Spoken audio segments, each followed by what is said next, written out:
And just the hell of it, like on a bit of a roll lately with stuff going on here.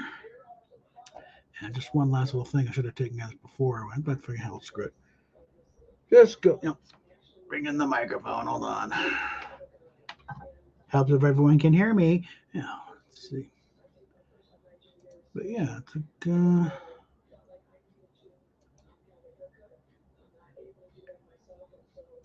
like I was saying, they're going to come at you on this situation.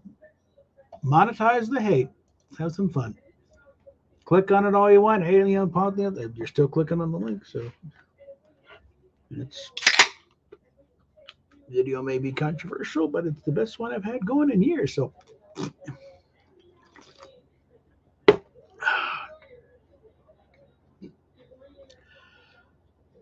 and actually picked up a few subscriptions too. So yay me. Okay, now again, I don't want to belabor the point because it's not the point of this channel was for criticism of pop culture things like Star Trek, Star Wars, and where they're taking it. It's not to get into personal fights with other YouTubers. That's for other people. I don't want to, But again, if it makes the money, because we're in a bit of bind, we need the money, so I'm not going to argue, on that situation. And hopefully, let's bring in, get a perspective in here that I don't think is being brought in on this particular subject. I'm not even talking just the general. I'm talking about the issue of Indy and her delusional behavior here. And again, these people are saying, why do you care? Why don't you? What kind of a human being are you that you're going to watch this happen and just, eat the popcorn and watch her destroy herself? That's the path she's on. And I'm not going to sit by and just let it happen. There's bloody little I can actually do, but I am going to do what I can. But I think we got a pretty good thing going last night, though, going into some of the behind-the-scenes stuff on Star Trek. So let's focus on that. Now we covered a bit of the issue of Nimoy's bicycle. But there's a book Bantam put out in the early 70s, because it talks a little bit about the early conventions, but there was mainly a collection of essays. It's called Star Trek Lives. In fact, let me see if I can find it. Aha! Well, bro, should I send you a link? It's always better when I get a discussion here. Hello, Lucas. Why aren't you in bed? Okay, let's see if I can get it over here. Of course, it's not on this shelf over here. It's probably over on the way on the other side of the room, probably. All right. But it's Bantam Books. It came out at the same time as Ballantyne was doing the Making of Star Trek and World of Star Trek and Troubles. But I could have sworn I had one within reach here. Hold on. The one back there? Yes, there is. Hold on. Let's see why I kept my pants on. All right. For situations like this. Here we are. Come here. Come on, you. You get one of those mats for rolling the chair in the office here. But oh well. Oh, I hope he's doing okay then. It sucks. Chemo sucks no matter what situation, especially for a kid. But this little jobber right here, this is one of the lesser known but just as vital books you need to have in your library if you're a hardcore fan. It covered a lot of stuff. Forward in here by Roddenberry. And where you got a lot of the good little quotes, like, Star Trek fans were born with a roll of stamps in one hand and a typewriter in the other. Which printing was this? This was originally in 1975. And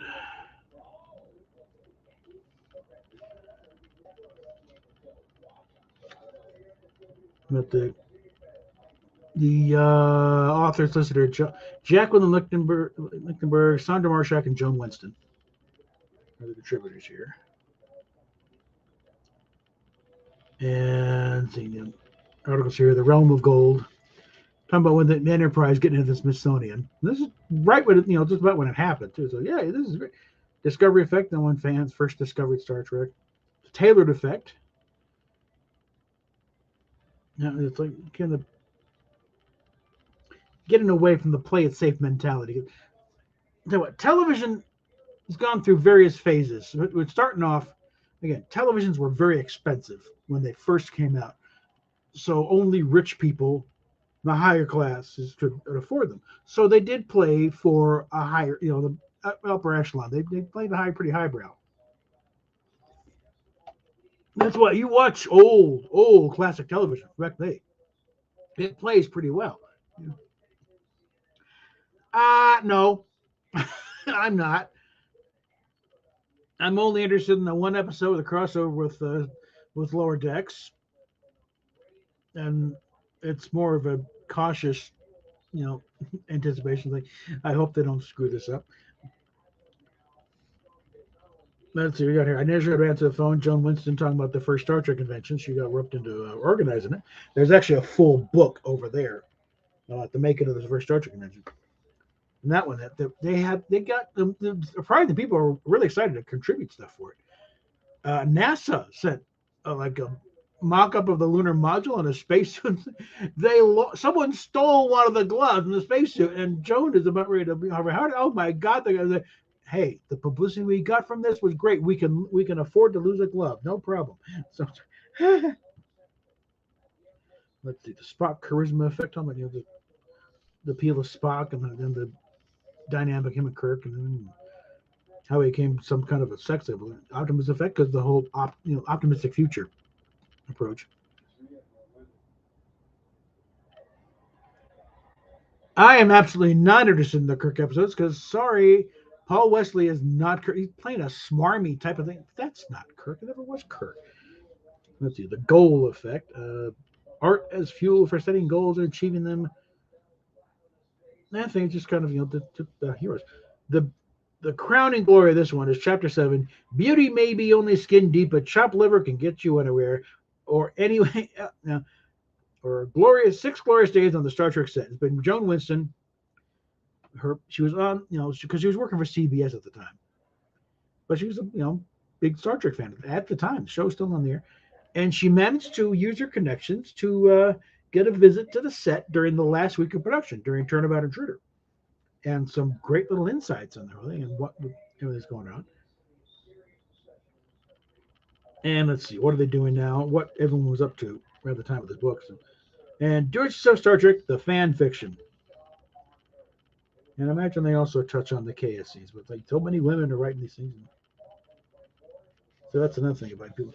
We want to get more women. That women have always been the leading proponents of Star Trek fandom. There's a whole that Ruth Berman, B. Joe Trimble, Jacqueline Lichtenberg, you know, Dorothy Jones. It's most of the names in early fandom are women. In fact, you'd be harder pressed to find about any prominent male fans. It's mostly women who drove this thing. Now, Bijo will say John was really the driving force of love for the okay, but everyone credits Bijo. Because it makes better press. The mousy little housewife from the audience. Actually, John was doing a lot of it. he didn't just sit back and watch TV. He was a big part of it.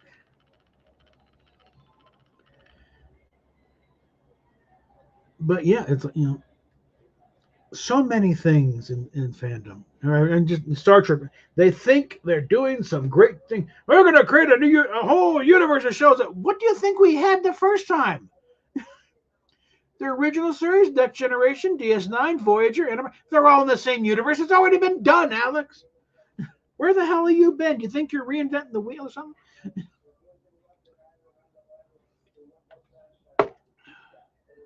That's like so much. This has been there, done that. You got anything new? And that's like, no. Now that we've seen your new, no, don't. We don't want anything new. Okay. I think that's why Strange New Worlds is as popular as it is, because it is a bit of a throwback to the way they did the original show. Episodic, wrap it up in a, one, and move on. Yes, hit the likes, hit the share, subscribe, and all this stuff. We got to get some numbers up. The channel is actually starting to move again, slowly, but it's starting to get a little bit of movement. Yes, I had to pick a fight with a porn star to get it going, but it's whatever works at this point. Okay.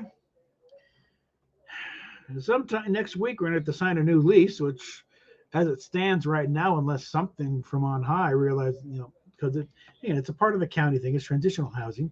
If someone reads, okay, if they can't afford the rent now, how the hell are they going to? Raising it $100 is not going to help. So maybe some miracle will come in and they'll refigure things, because our kid sis, she got in here and rather record time. Well, that's the thing with Indy, and she's she's in the 40s. She does porn, and the whole thing. Well, I was trying to save me. I'm not really trying to save her, if only save her from herself. Okay, from making a very horrible mistake. But I'm not trying to save her away from this life of porn. What kind of hypocrite would I be? Okay, that's how I found her in the first place. And she does good stuff.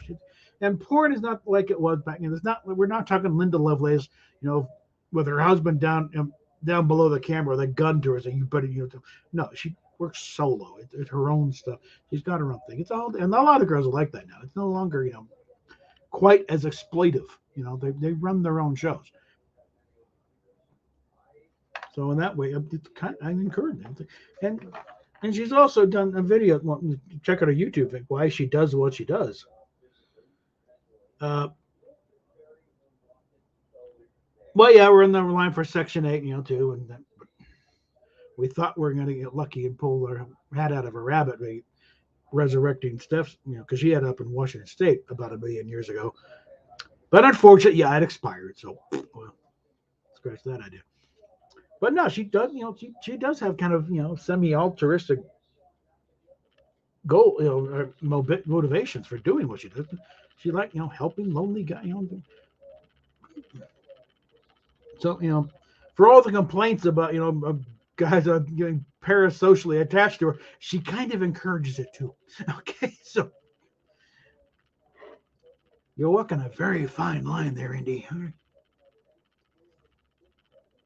Yeah, I got a half a feeling she might, someone might bring this up to her attention. So I might as well throw the occasional comment at her.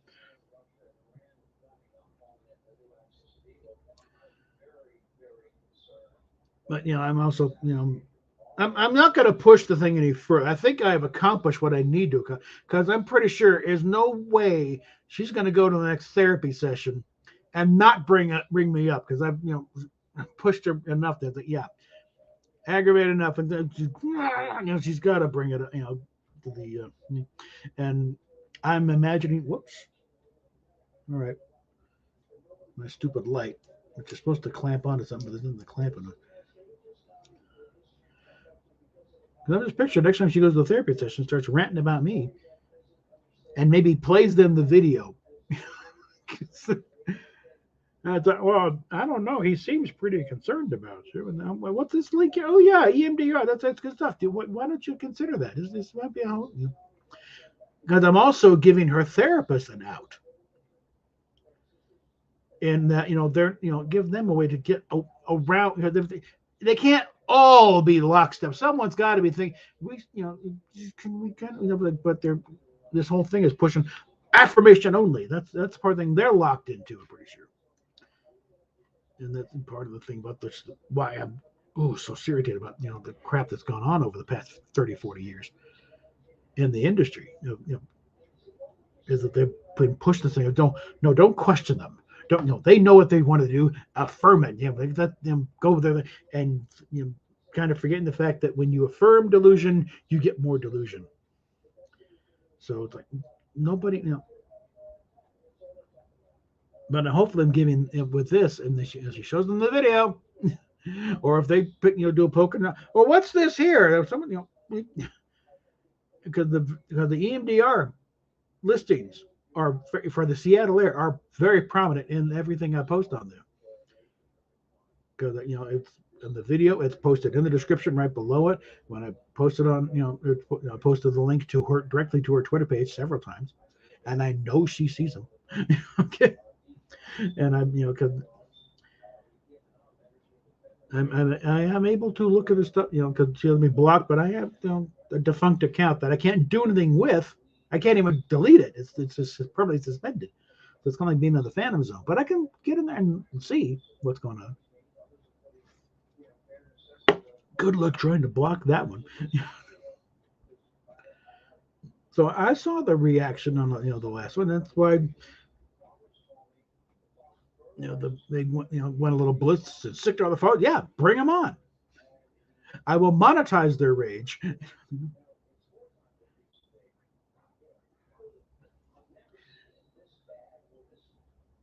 And yeah, it may cost a possible friendship, but if it pays the rent, oh well. Okay.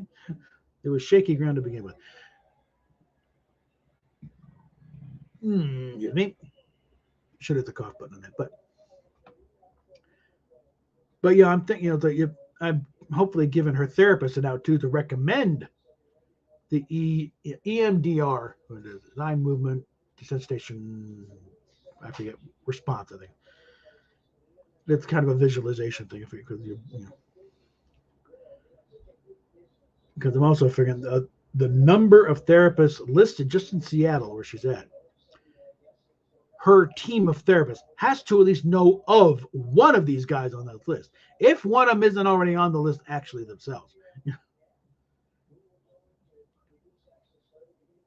And that might find and get her the help she needs. And after that, okay, once deal with that,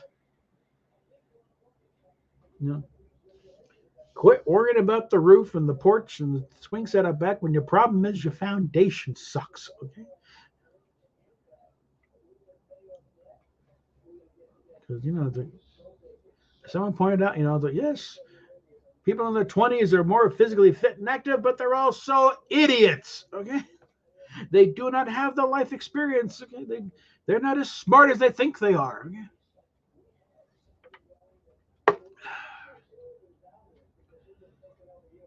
And I posted on one of the comments says, "Aren't you're too old for this?" Mentally, I don't feel any older than Mindy is. He's 27. I feel about that same rate because it's part of the old T-shirt. That told me to act my age. How? I've never been this age before. Okay. I mean, physically, I feel every day of the past 58 years, but mentally, it's like I don't really feel any different than I did in junior high. So, and no, that's not an indication of possible pedophilia because no, I'm not interested in boys or little kids. Like that's one of the turnoffs when she's photoshopping her pictures, erasing her tits and making the her little phony dick thing look like blurring that out so look at the real thing. That's not a turnoff. I mean, when I would still had access to her fan, it's like you're making us look like a scrawny 12-year-old boy. That's not a turn on.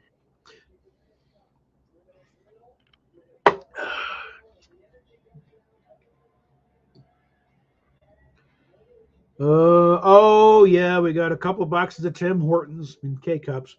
You know,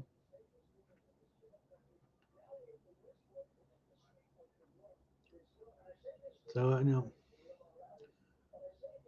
it was just a matter of time before she makes me make some poutine for her.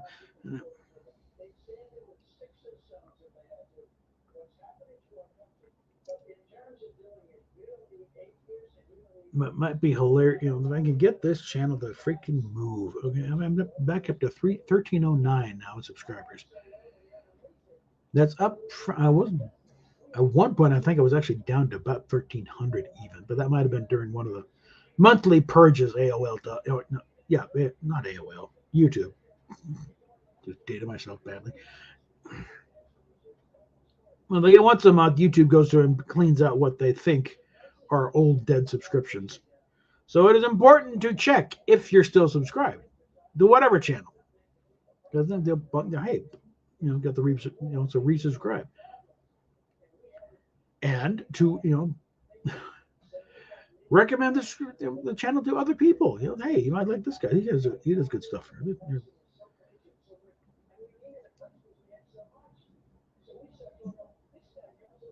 Yeah, I could.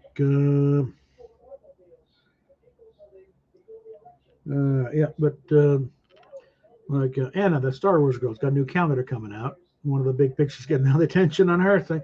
Yeah, she's dressed as the Lilu from. Yeah, I know I'm selling L, but they don't do that. That's it's only for the email. Like she's got one of her cosplays is Lilu from the Fifth Element. With the big difference that Anna is not built like a 12-year-old boy like Mila Jovovich. So she wears it much differently than. And she's got a Wonder Woman outfit planned. Another, so it, she's found quite the niche there to maximize her. It's not just her painting. Now AOL has the advantage of being free, and also the fact that I've been on AOL since back in the dial-up days when you're paying so much per minute or so much per hour.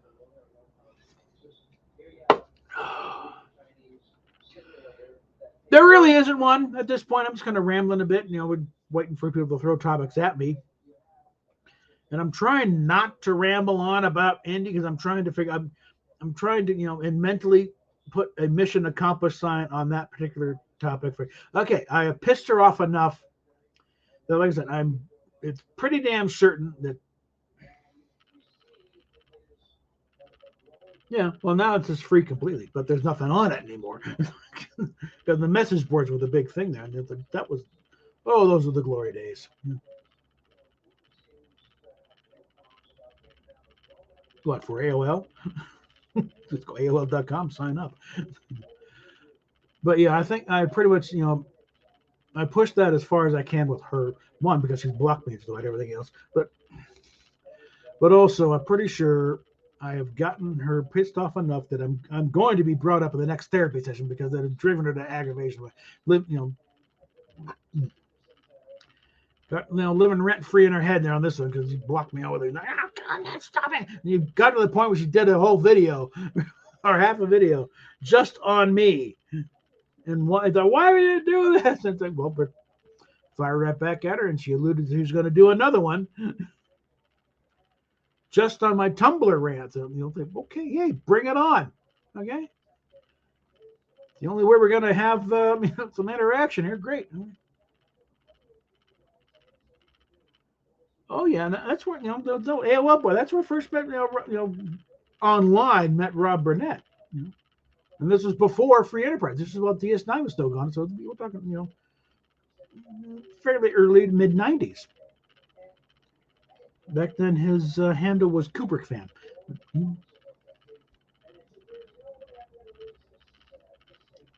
He managed to smiggle me a couple of scripts here and there. It's like, okay.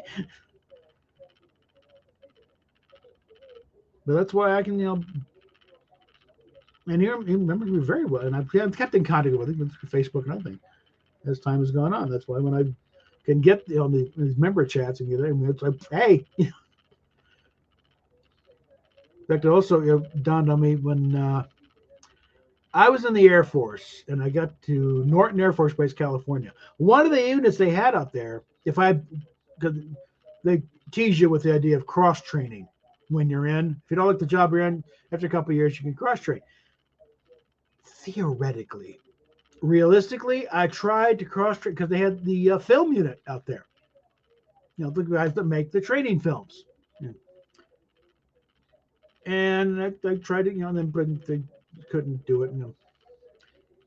And also, when I was in England at RAF Bentwaters, they had a graphic arts department out there. And I've discovered them because we had two mail runs, the Bentwaters run and the Woodbridge run, or the maintenance run, because one of them would do all this, the weird arrangement with the base, because you had free, they had one of the major road kind of split the base in two, and we did everything on the civilian side, but the other one handled all the maintenance and the squadrons, and also run the stuff over to RAF Woodbridge, about 7 miles away. It's like the unit, 81st Tactical Fighter Wing spanned both bases. And there was also rescue squadron over there.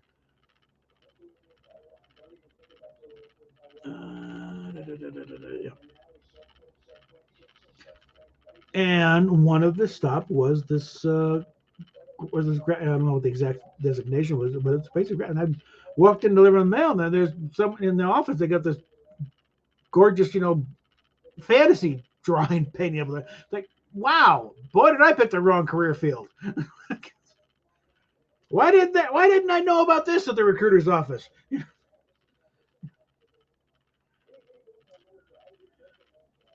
It's like if Good Morning Vietnam had come out just a few years earlier,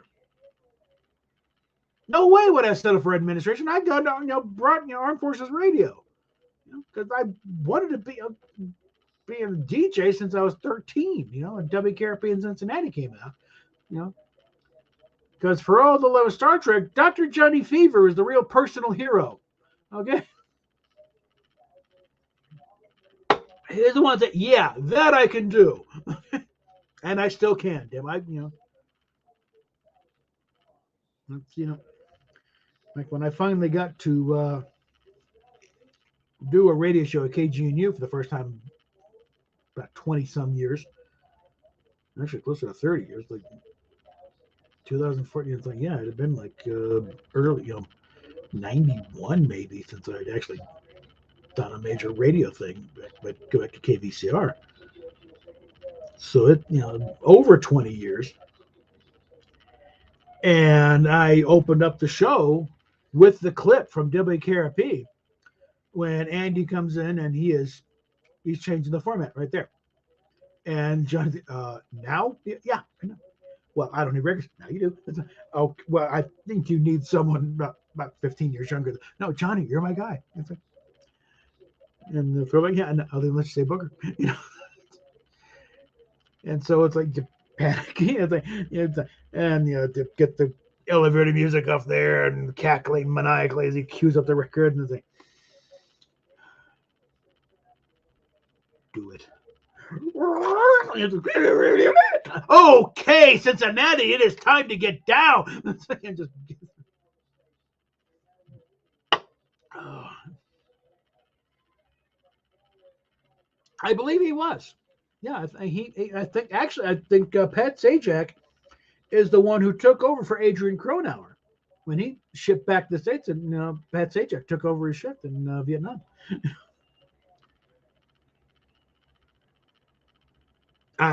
Well, okay, I guess he was old enough. Yeah. But yeah, I think if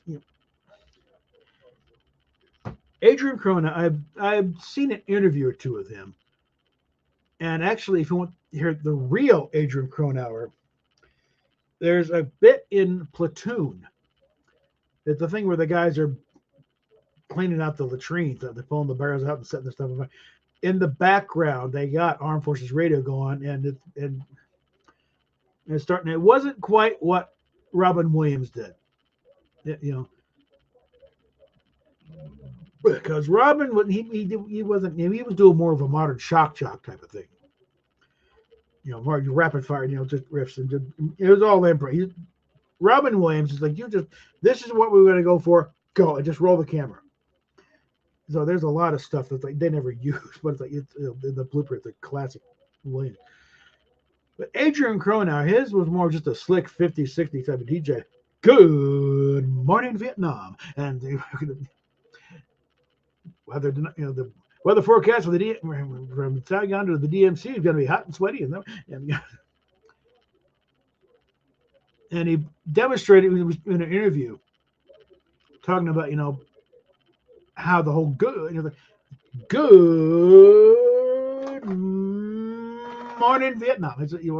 While he's dragging out the good, he's rearranging, getting the records queued up, arranging this cards to make the carts all good side. Well, yeah, but when Robin comes out, good morning Vietnam. He was going crazy.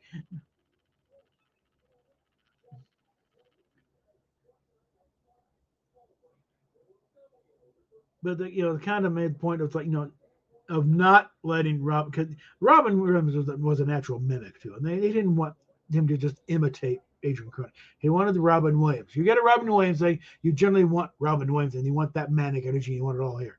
So just that's the name. Just don't worry about listening to that. No, just, here's the idea. Go for it.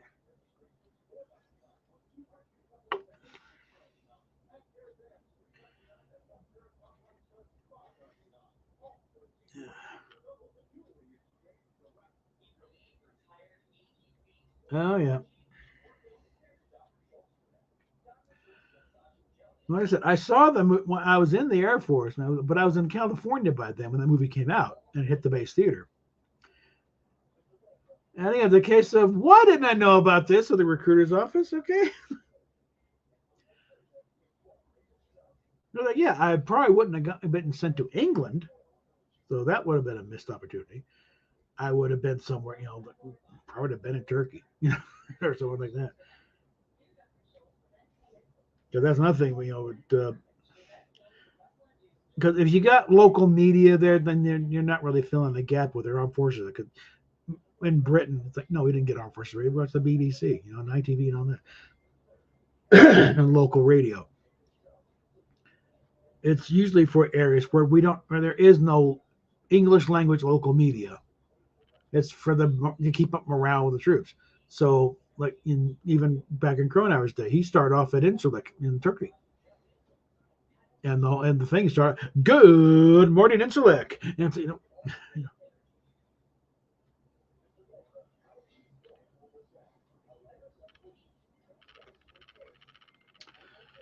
oh, he did serve as a DI. Okay, he was a drill instructor, but and that was he was only brought in as an advisor on Full Metal Jacket, and he he got out. He did a little during Vietnam, but he got out on a medical. Some kind of he only got rid as far as staff sergeant himself. The Marines later made him an honorary gunnery sergeant after he did everything, because he's still a big proponent of the Corps and military in general. But whoever they had, I forget who they had as uh, the DI in thing, but he just didn't quite have it right. They did use him later in another role in the movie, but he was and Kubrick. Okay, why don't you do it? Okay, it probably started off with no. How about you go to you do it yourself? We'll see how you do it. See if we can get it then. And it's just like let it loose. I had a drill sergeant in Lackland. It's like a lot of it's the senior drill sergeant call him a Tasmanian devil because let's just wind him up and watch him go.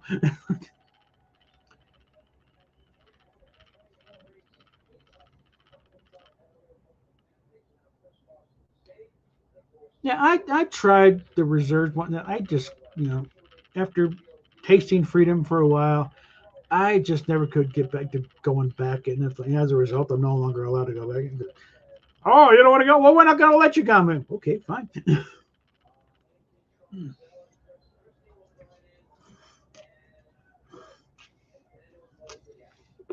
Because I was rather enjoying, sleeping until I wanted to, really, and we were on my hair back, and I really didn't want to go back to being, go to being a weekend warrior. That's why I didn't join the Guard and Reserve in the first place, because at the time I felt it's like going on parole or something, or probation. It's like I'd rather just go in, do the time, and be done with it.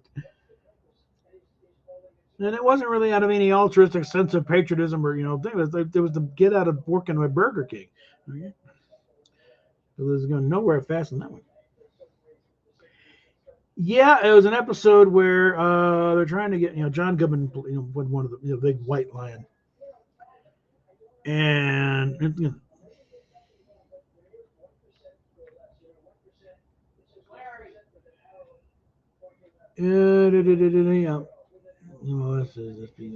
Okay. And Army did the voice of this rabbit. It was basically sort of a coach to try and get him back into shape. One of the lines, I don't care if you like my, I got 100 brothers and sisters that love my fluffy little ass.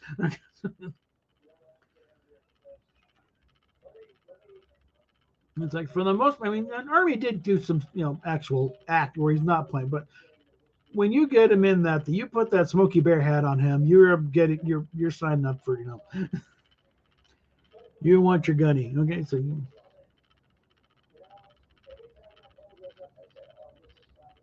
and he made this circuits on various talk. He was on Laura Ingraham one time. They're talking about Lindsay Lohan and then different things.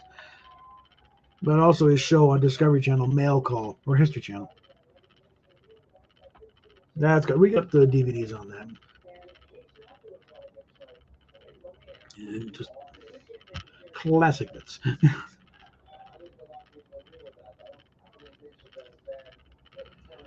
But yeah, mm,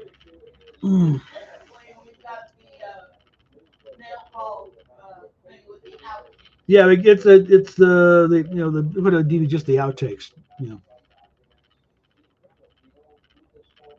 and to show you kind of sense of humor he had. One time he was doing a bit on the Scots in the thing. He was wearing a kilt, and he whips it up and flashes the camera. Of course, they put something on a thing over his, that's my dirk. Yeah.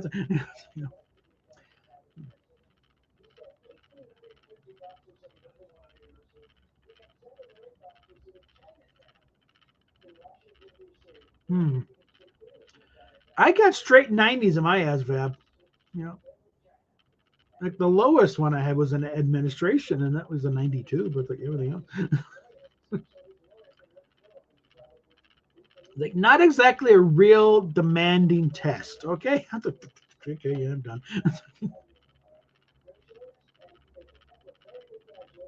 Because sadly, the military is not necessarily a real demanding job. They they want you smart enough to know how to work the gun, but not smart enough to say, "Why are we shooting this guy?" Shut up.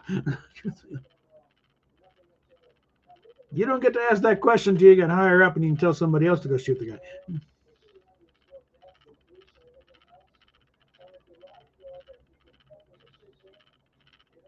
It was real fun.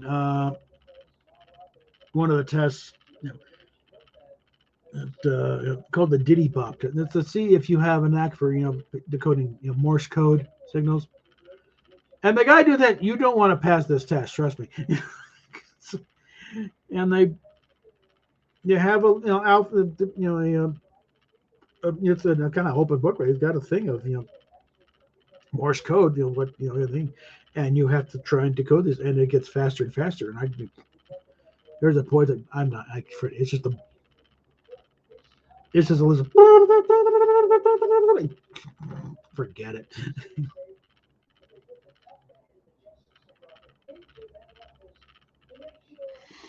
Hmm.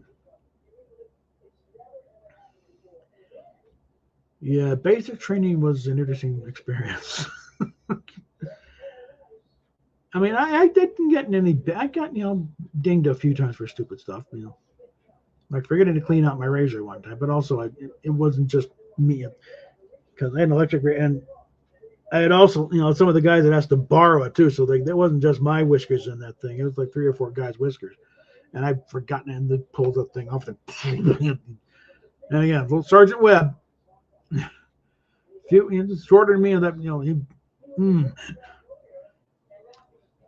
he about ripped my lungs out of them. But like, by the time I also heard when he got to the other side of the barracks, that he was cracking up, laughing about it. Like whoops, I forget. Well, I didn't know it.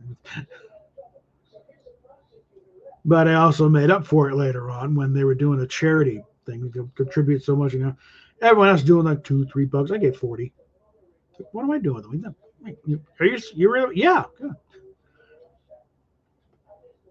And I got back to me, and when they saw how much I gave them, he just made up for that razor.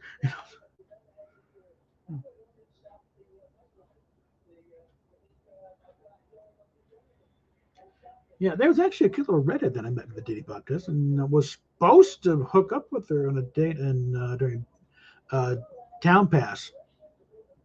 We were supposed to meet up for pizza or something. I never did hook up. Too bad. And she went to Wichita Falls, the base up there. I was supposed to. Well, I'm not supposed to, but I kind of given the impression that I had gotten a job as a helicopter flight mechanic or flight engineer. It's like, okay, that'd be fun. Their training was Wichita, so I figured, hey, might be following along. This could be something. Especially since my fiance at the time had broken up with me. She was over in Houston. It's like, okay, gee, thanks. That made for a fun day.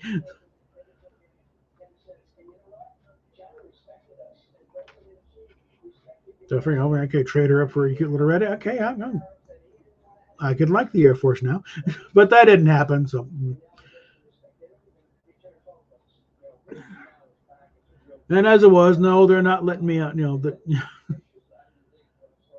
didn't let me out of admin. So, so I went off to Biloxi, the Keesler Air Force Base.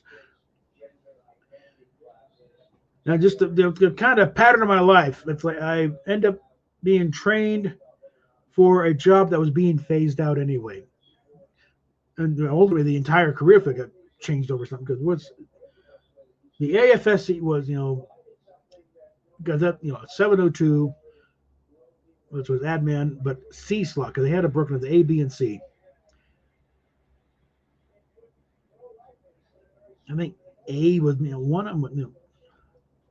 One was like personnel. One was like chapel management, which I did interview for that one too. But like I was enthusiastic about going to work for the church. And C was squadron section command, but basically the Raider O'Reilly job, company clerk. And I got the company clerk one. So okay, but it turns out they were phasing out the shreds, just make them all 702s, go anywhere.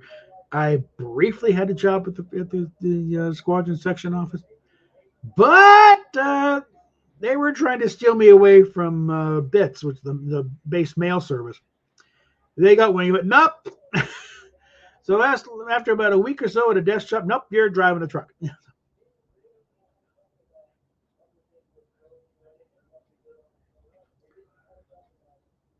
Yeah, the Army is a different thing. That's nothing.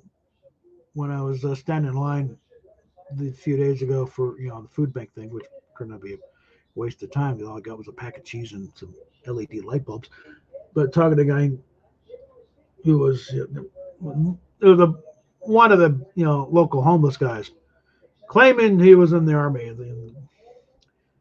and trying really okay, what I'm thinking because this guy wasn't there, but he knew a few things. So what was your DD-19? Like,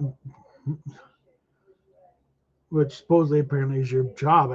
Maybe they've changed things around, but it's like, hey, okay, we're getting a crowd. But I'm thinking, if you try to run on me, it's like I wouldn't. No, they didn't call it DD-19. They called it Air Force's AFSC. Your Air Force Specialty Code. The Army, it's MO. It was MOS. Military occupation. I have no idea what the Navy called it, but I know they had their own thing.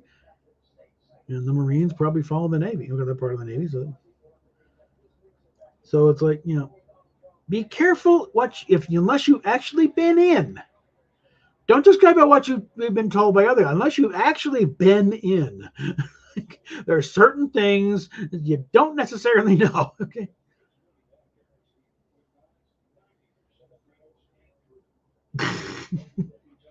Shall I send you a link, Rosetta?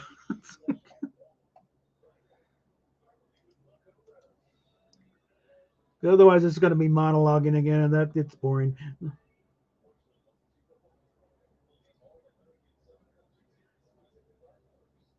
Now, there's one kid who's the son of the first sergeant at the Civil Engineer Squadron, and he decided he was going to go into the Marines. Suddenly, the whole group of us gather around trying to no, you don't necessarily want to do that. And one guy had a pretty good rationale here for when he had to make his own decision of what service he was going to join,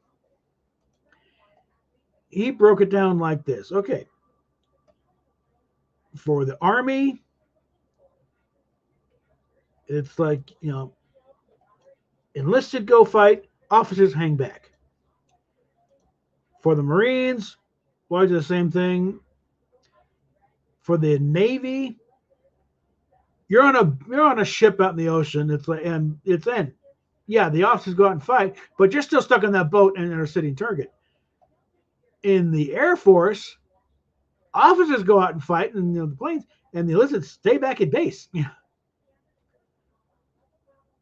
What is this?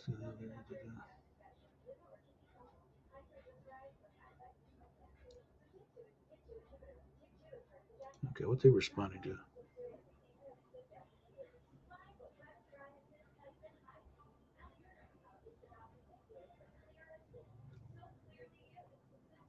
Oh, the argument over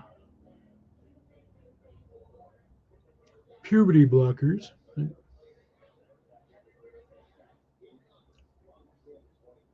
Well, it's like, guess what? It's still not, wasn't originally designed for blocking puberty. It was like, it's still off the thing used. It's like, it don't. Anytime you start interrupting natural process in kids, you're asking for problems that are going to come around and bite you in the ass. I sent you a link, Rosetta, if you want to kick in.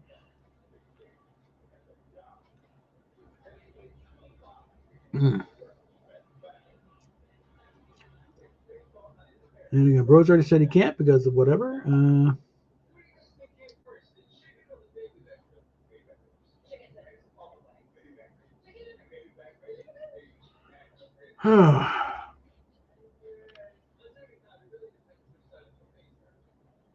Whoops, there we go.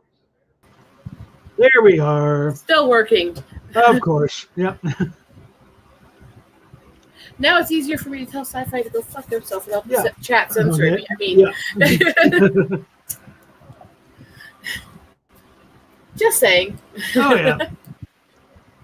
This little progress report of how that one video is doing. Let's see. She's still bitching.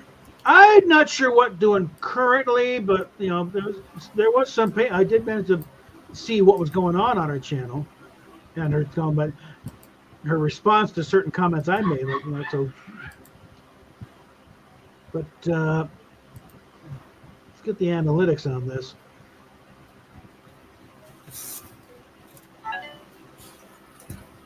Aw, Sci-Fi. That's the best you can do. Come on, you can do better than that. There we go.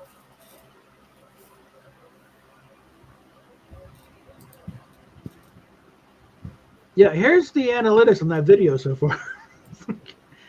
Just after a few days, it's already over 700 views. It's made it $1.61. This is the best performing video I've had in a very long time. Okay. Oh, hey. It's like drama sells. I'm just saying. Yeah. Mm-hmm.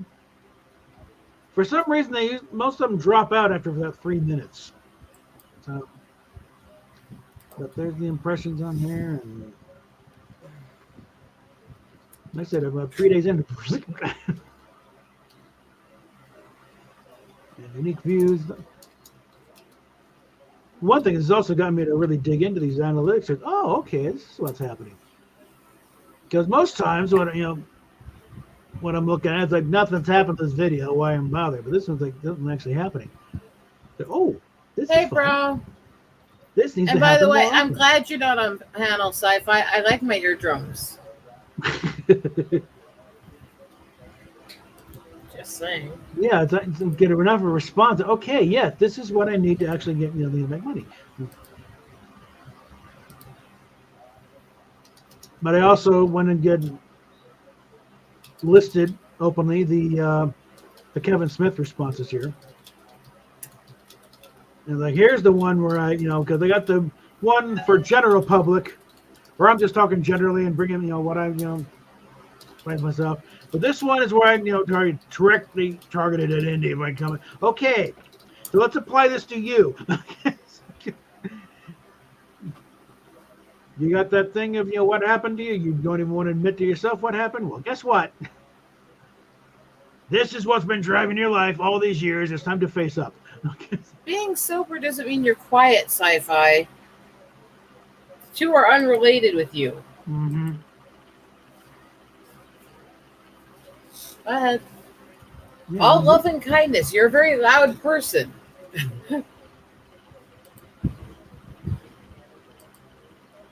This one's too early to say what kind of venue it's getting, but yeah. So like I said, I'm not going to push any further because I think I've accomplished what I need to. I've got to be coming up with the next therapy session.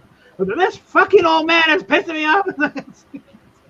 Why is he doing it to me? He's like, well, and then if they show the video, it's like, well, he's got a point here. This EMDR stuff, that is very good. Let's see the list. I also want to point out that it's completely BS that YouTube did not stop him from saying F off, but they stopped me from saying F off to him. Even though we're both mods. Yeah. That's complete and utter bullshit. And also, if anybody happens to see that, I think everyone in the chat is, we all know what we can point each other. Yeah, you're there, you're the so. But for those coming in later and watching this in repeats, if you're one of Indy's, things, hi. And anybody who's wondering why I'm saying half of the shit I'm saying, it's because I'm mean as hell to my friends and always have been. Oh. Sci-fi, that's a moronic statement.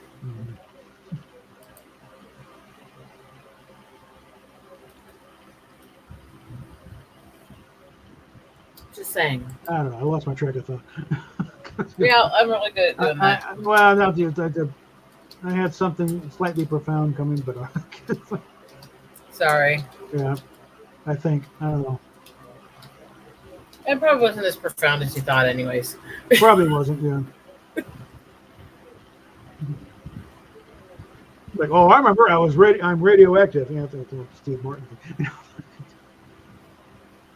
I'm just healthy. Yeah. Mm-hmm. But it's just,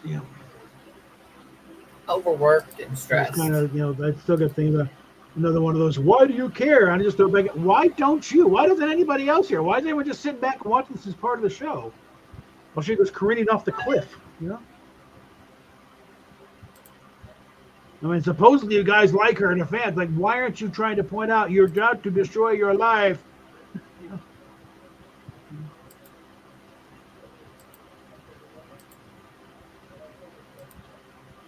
I mean, literally every day, it's another detransitioner popping up on my feed. Who went a little too far. I was like, oh shit, what did I do? Sure. We're really good at screwing things up.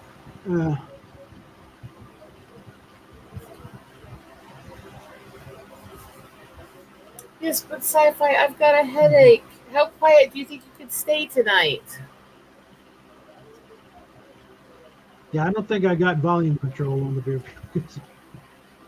Actually, you do. You can change the volume on your guests on the dots on their buttons. Oh, okay. I don't see that. I turn him down all the time when he's on my streams. Just saying. Okay. Edit mic settings there. Mm-hmm.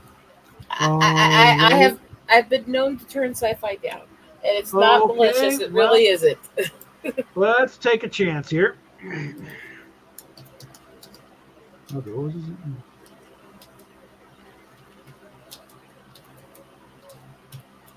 Yeah, I definitely started a thing about, puberty blockers.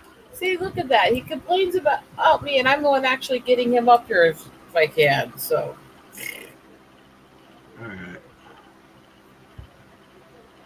Let's see if I can find you first.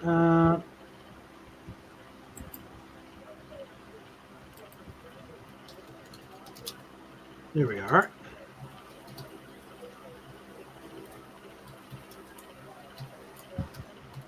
Okay.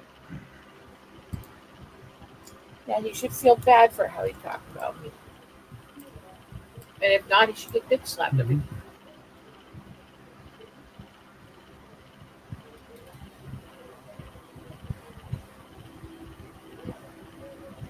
Okay. Let's see how long before I have to mute. Okay.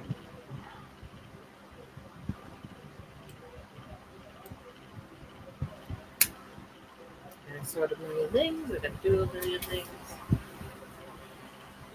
Red Uh, finger. as far as cleaning the room, there it is. Here we go. And he's muted his own. There we go. Oh Okay. yes, I muted. There we go. All right. I always mute when I come in. Okay. Hi, how you doing? Well, we like you when you're mute, so don't worry about As far it. as cleaning my room, I will clean. This desk used to be a hell of a lot worse. Trust me. Okay. This is an improvement. I know it did. That used to be like the backside of your van.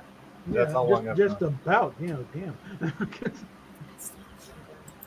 Actually got stuff on the bookshelves. They were piled up for a while there. So I actually met you when your wife this is a work came in through progress. because Okay. yes, that's what I'm saying. I met you because of the fact that the first time I met you was when your wife came on my channel and said you had a car accident and said, "Oh, a little context on that, North. Both him and his wife have been through a lot medically, so and a lot financially and socially, so they're kind of in a more chaotic state of life right now."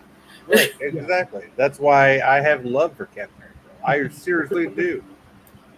Yes, for those tuning in late, dude, aren't going to go back and check out videos from 2 years ago. No, but I'm saying that's how I found out about it. Yeah. No, it was basically when I came to the conclusion the state of Florida was trying to kill me because I was just minding my own business, driving along I-95. It had been storming, but it was still cloudy out, but it was a nice shiny day. A little wet on the pavement still, but I was driving along between Daytona and Jacksonville on I-95 on the way to visit Steph, who was in rehab in Jacksonville. That's a long story. And the next thing I know, I'm being loaded onto a helicopter. Somehow I just knew it was a helicopter.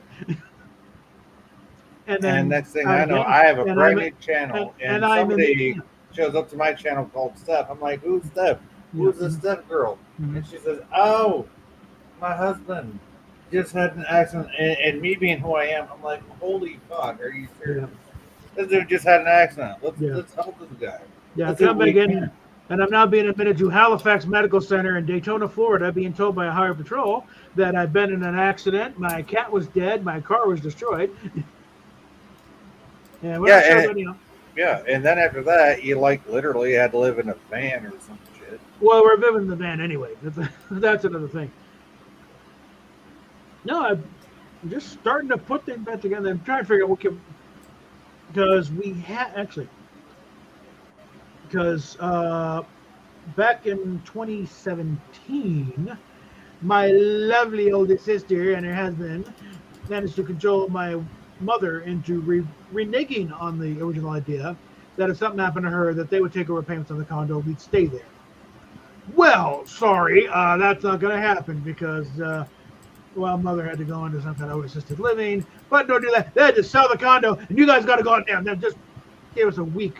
Try and find a place. And nope, it doesn't matter if we had $1 million in the world. We're not going to find a place in a freaking week. Yeah, exactly. That's whatever. But family comes first, right? Especially that type of thing. In this case, but we wound up. We are in various parking lots up here in an old Buick, and then later the other vehicles. But for about a year and a half, until Kid Sis, who's down in Florida at the time. Yeah, the one you said was staying with you for a minute there. I think that's for a while, but it's got to return the favor because she got to go down there. Once we got a car that could make the trip. I thought she was already with you. No, she was down in Florida. We were going to go to Virginia where she was before. Hi, Virginia. But, which would have been fun because I'd have been able to see the Enterprise at firsthand and personal because it was within spitting distance of Washington. And I could do a little family research because my family goes back to Southeast Virginia. But no, and suddenly she got a wild hair button, moved down to Florida, in Orlando, to be closer to her school. Full Sail University, one of the top. Full Sail, I've heard of that. Yeah, I've heard of that on the infomercials here. Yeah, they're a top university for like. Is it an actual university? That's why I've seen it on infomercials. It is. It's an actual. They got a big campus there in Orlando, and they do graphics and stuff. And computer, all this stuff. So it's an actual university. Yeah, it's an actual university. I've been on the campus, but she moved down there. I wasn't sure. I thought it was one of those Jimmy. I thought it was like literally one of those Jimmy Baker things. Hey, no. We'll send you a certificate. No, you can do online, but they have an actual campus. You can go and have classes in person. So instead of Virginia, we're going down to Florida. We managed to get some funds from a local church. Gas up, and we also burned through another Capital One credit card. I don't know why the hell stuck That's what they meant by burning. They meant, hey, how much? Yeah. You got? Smoke. And pass. Hey. Made our way down to Orlando. And let me tell you something. When you're going to Florida and the Gulf, make sure you have a car that has working windshield wipers. Make sure all of the equipment functions. Yeah, especially in Michigan or Florida, because the state troopers will pull you over to do what they call an equipment check. Well, it's not a matter of the police. It's a matter of the fact that Gulf Coast, it will rain a drop of a hat.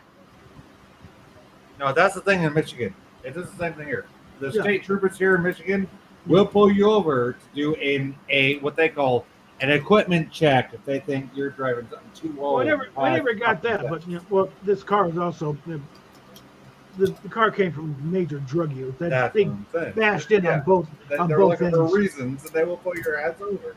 Like I did, bouncing back and forth between two telephone poles, it was bashing on both sides. Hey, just because you hit a telephone pole doesn't mean you don't know how to drive. Yeah. And we found little pot canisters, underneath the seats and everything. But no, it got down there fine. It ran fine, great down there. But it got a little scary because, like, trying to drive through the hills in southern Georgia when it is, sleeting and snowing and Georgia, sleet and snowing, Georgia, middle of the damn night with no windshield wipers. That it's not good to drive by instruments in the middle of the damn night. Okay. That's where the Dukes of Hazzard took place, within the red soil of Georgia. No, we're not supposed to.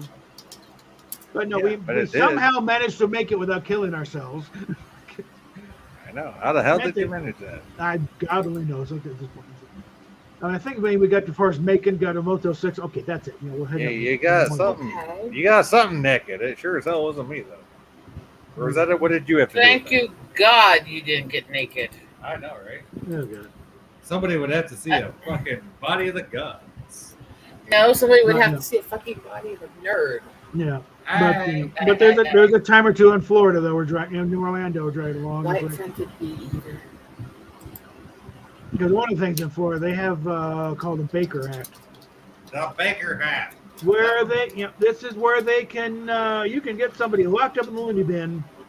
All you need is you and a second person. I actually can do that. I can do that here in Michigan. You know why? Because I used to work for group homes.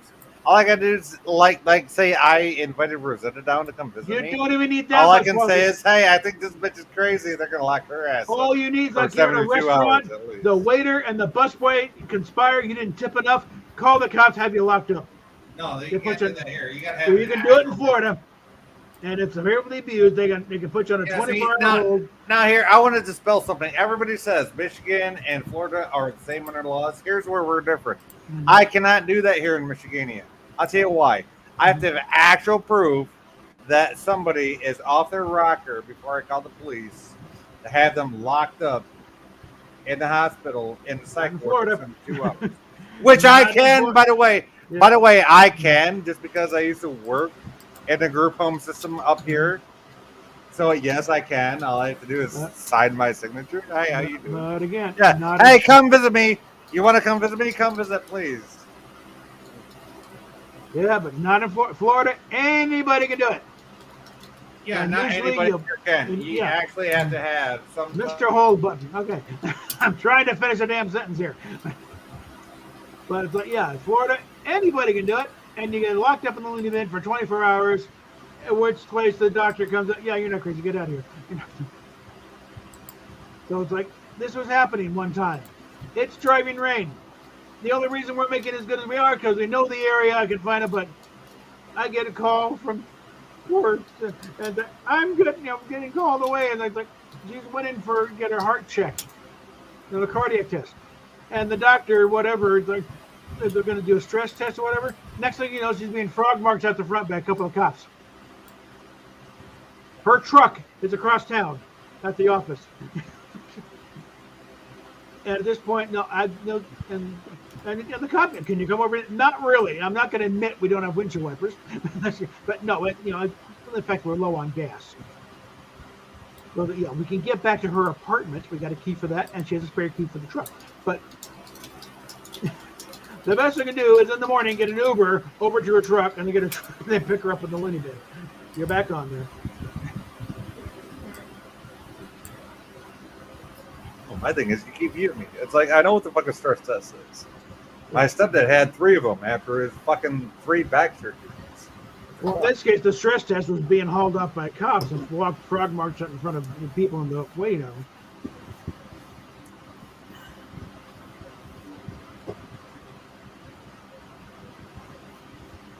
She did have a very nice truck. It was a big, Toyota Tacoma satellite radio, Satellite radio, serious. It was and XM. Yeah. Full size. She had to sell it when she moved to the Woodpecker. The Netherlands. You know about the Woodpecker. No, don't care. Okay. Wait, how old are you? I'll be 59 in July. Okay. Yeah, so you should know what the Woodpecker is. I know Woody Woodpecker, but I had that's even more annoying than your normal voice. I had a Woody Woodpecker lunchbox. Okay, come on. No, the Russian Woodpecker. It was a number station from the Soviet Union. Okay. It sounded like an actual woodpecker. Whatever. And you could actually pick it up on AM radio. You didn't even need a shortwave. You could pick it up on AM. All right. Assuming I'm actually listening to anything Sci-Fi says. And it was actually the same unit they used to use for over the horizon to see if nukes were coming into the Soviet Union. So yeah, it was in Chernobyl town, hey. We were downwind from Chernobyl in England. That was a fun time when that happened. I know, right? Wasn't it? That was actually why the Soviet Union fell. We're in southeastern England and saying, okay, yeah, this Russian nuke plant went blue, and eventually the any fallout could come right over us. Oh, great, thanks. I love the fact that people think I'm just thankful. What? Did he actually make a point? No. Okay, was just checking. No, I don't think that signal got out as far as Colorado. Okay. Well, I think this would go. And y'all keep dropping on your coffee. Oh, don't get butthurt because I'm giving you shit. I'm not getting butthurt, trust me. That's the last part of me getting hurt. There ain't no part of me that gets hurt right.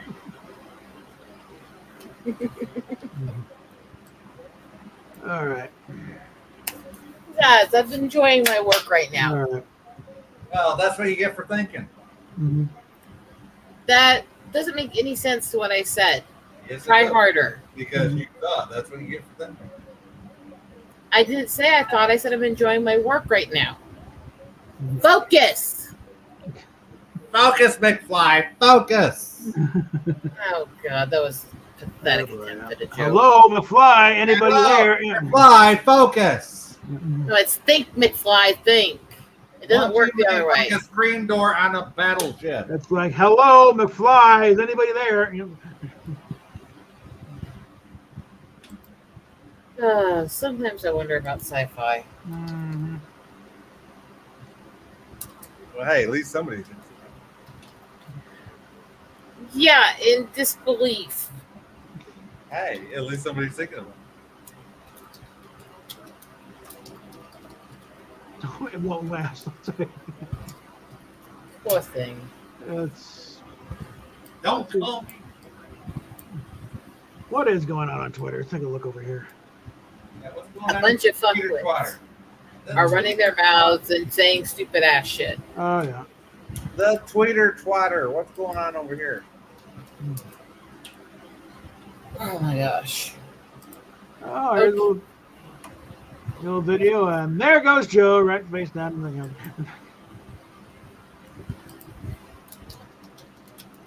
North of the 48 parallel. Yeah, people trying to spin the hey, Trump had gone down. He would help. Joe went. No, he needed help back up. Well, north of the 48 parallel. What the fuck are you? A North Korean? What the fuck? North of the 48. In other words, Canada. Oh, Canada. Yeah, that also goes for North Korea, you think? No, not of the 48. Or is that the 38? That's the 38th parallel of North Korea.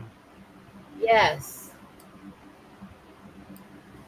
Oh, you're a Canadian? Sucks to be you. You don't pay any attention to chat. I had an entire conversation with him about where I am nothing without chat. I pay all the attention to the chat. That's why I said. That's why I asked the question. Pay attention.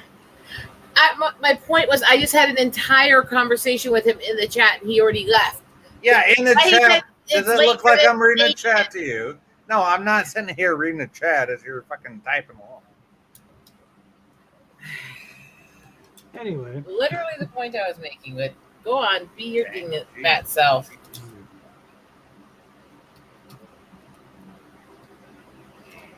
Do you think I'm reading a chat as you're typing? No. I would think you could read, take I care, can wait read. for this Canadian, which was his last statement. Blame Canada. Blame Canada. Oh, sovereign. Yeah, so I got the thing pinned here. So, Damn, far, I'm looking at.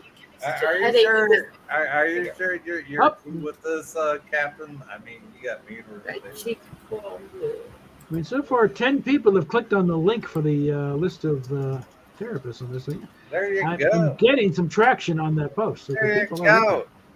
Get some traction going. Well, what is he trying to wait?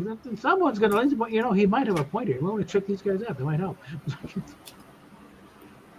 And hey, I know I'm not the reason why y'all are clicking on it, but hey, I'm glad y'all are clicking on it. That's awesome. It's like I'm just trying to plant some seeds in a very impressionable mind. Okay. Let's get this straight, sci-fi. I am sure you have been the reason why people have looked up links for psychologists and therapists at some point. I'm pretty sure they have, but hey, you're the one that brought it up, not me. That's kind of what he was talking about. If you pay attention. Shut up! Don't make me a sandwich, bitch. Oh God! Can't you get a new line? It's kind of pathetic. No, I can't. Make me a sandwich. I only make sandwiches for guys I actually like. Hey, you know what? I would use a Jared line, but he was a pedo, so fuck him.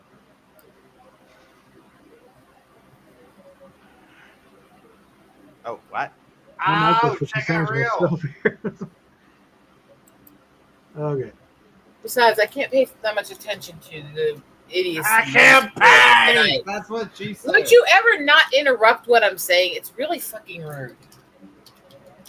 The loud and the weird nonsensical statements I can handle, but the constantly interrupting me when I'm halfway through a sentence is really fucking rude.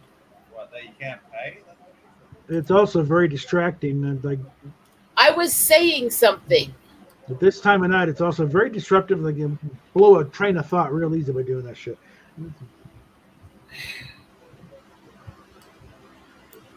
swear some people don't know how to stop and have manners.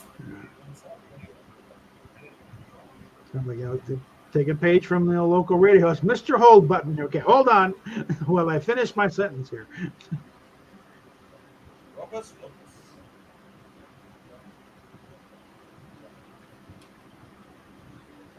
Now let's see,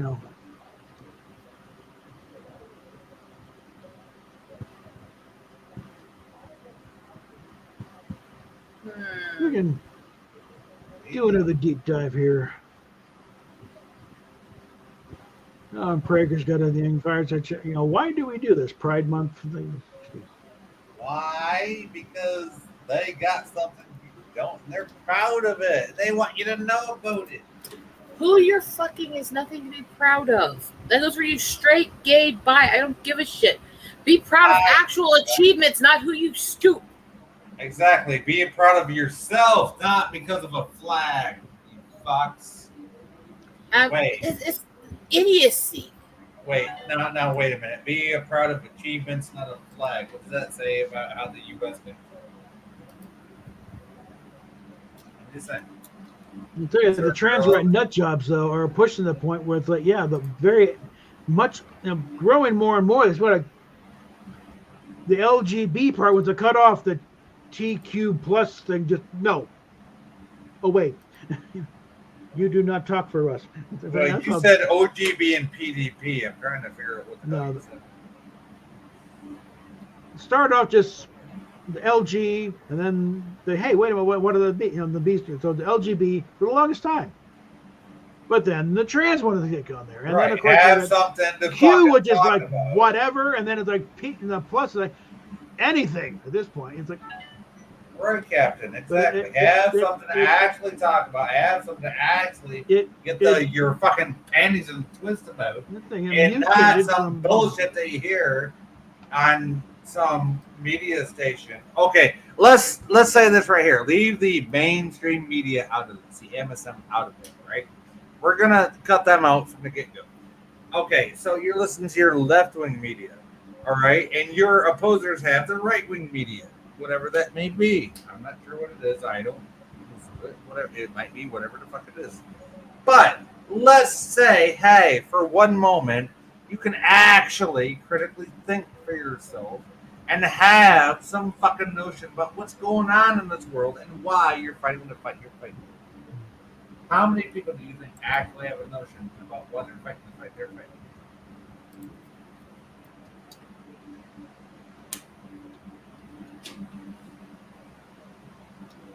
Not many in my book.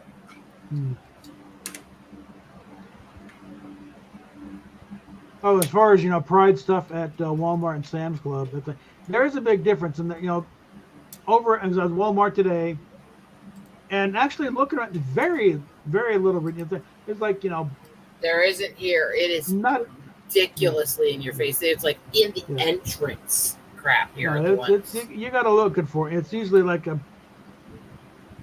either like an aisle display, which is not facing out. You got to it's around the backside. And the other thing is that whether or not people, I get why people have their objections about hiring the person who's the Satanist and stuff, but at the same time, Walmart and Sam's Club are also donating heavily to groups that are pushing for transitioning children. Yeah, that's a thing. You know why they're in your face?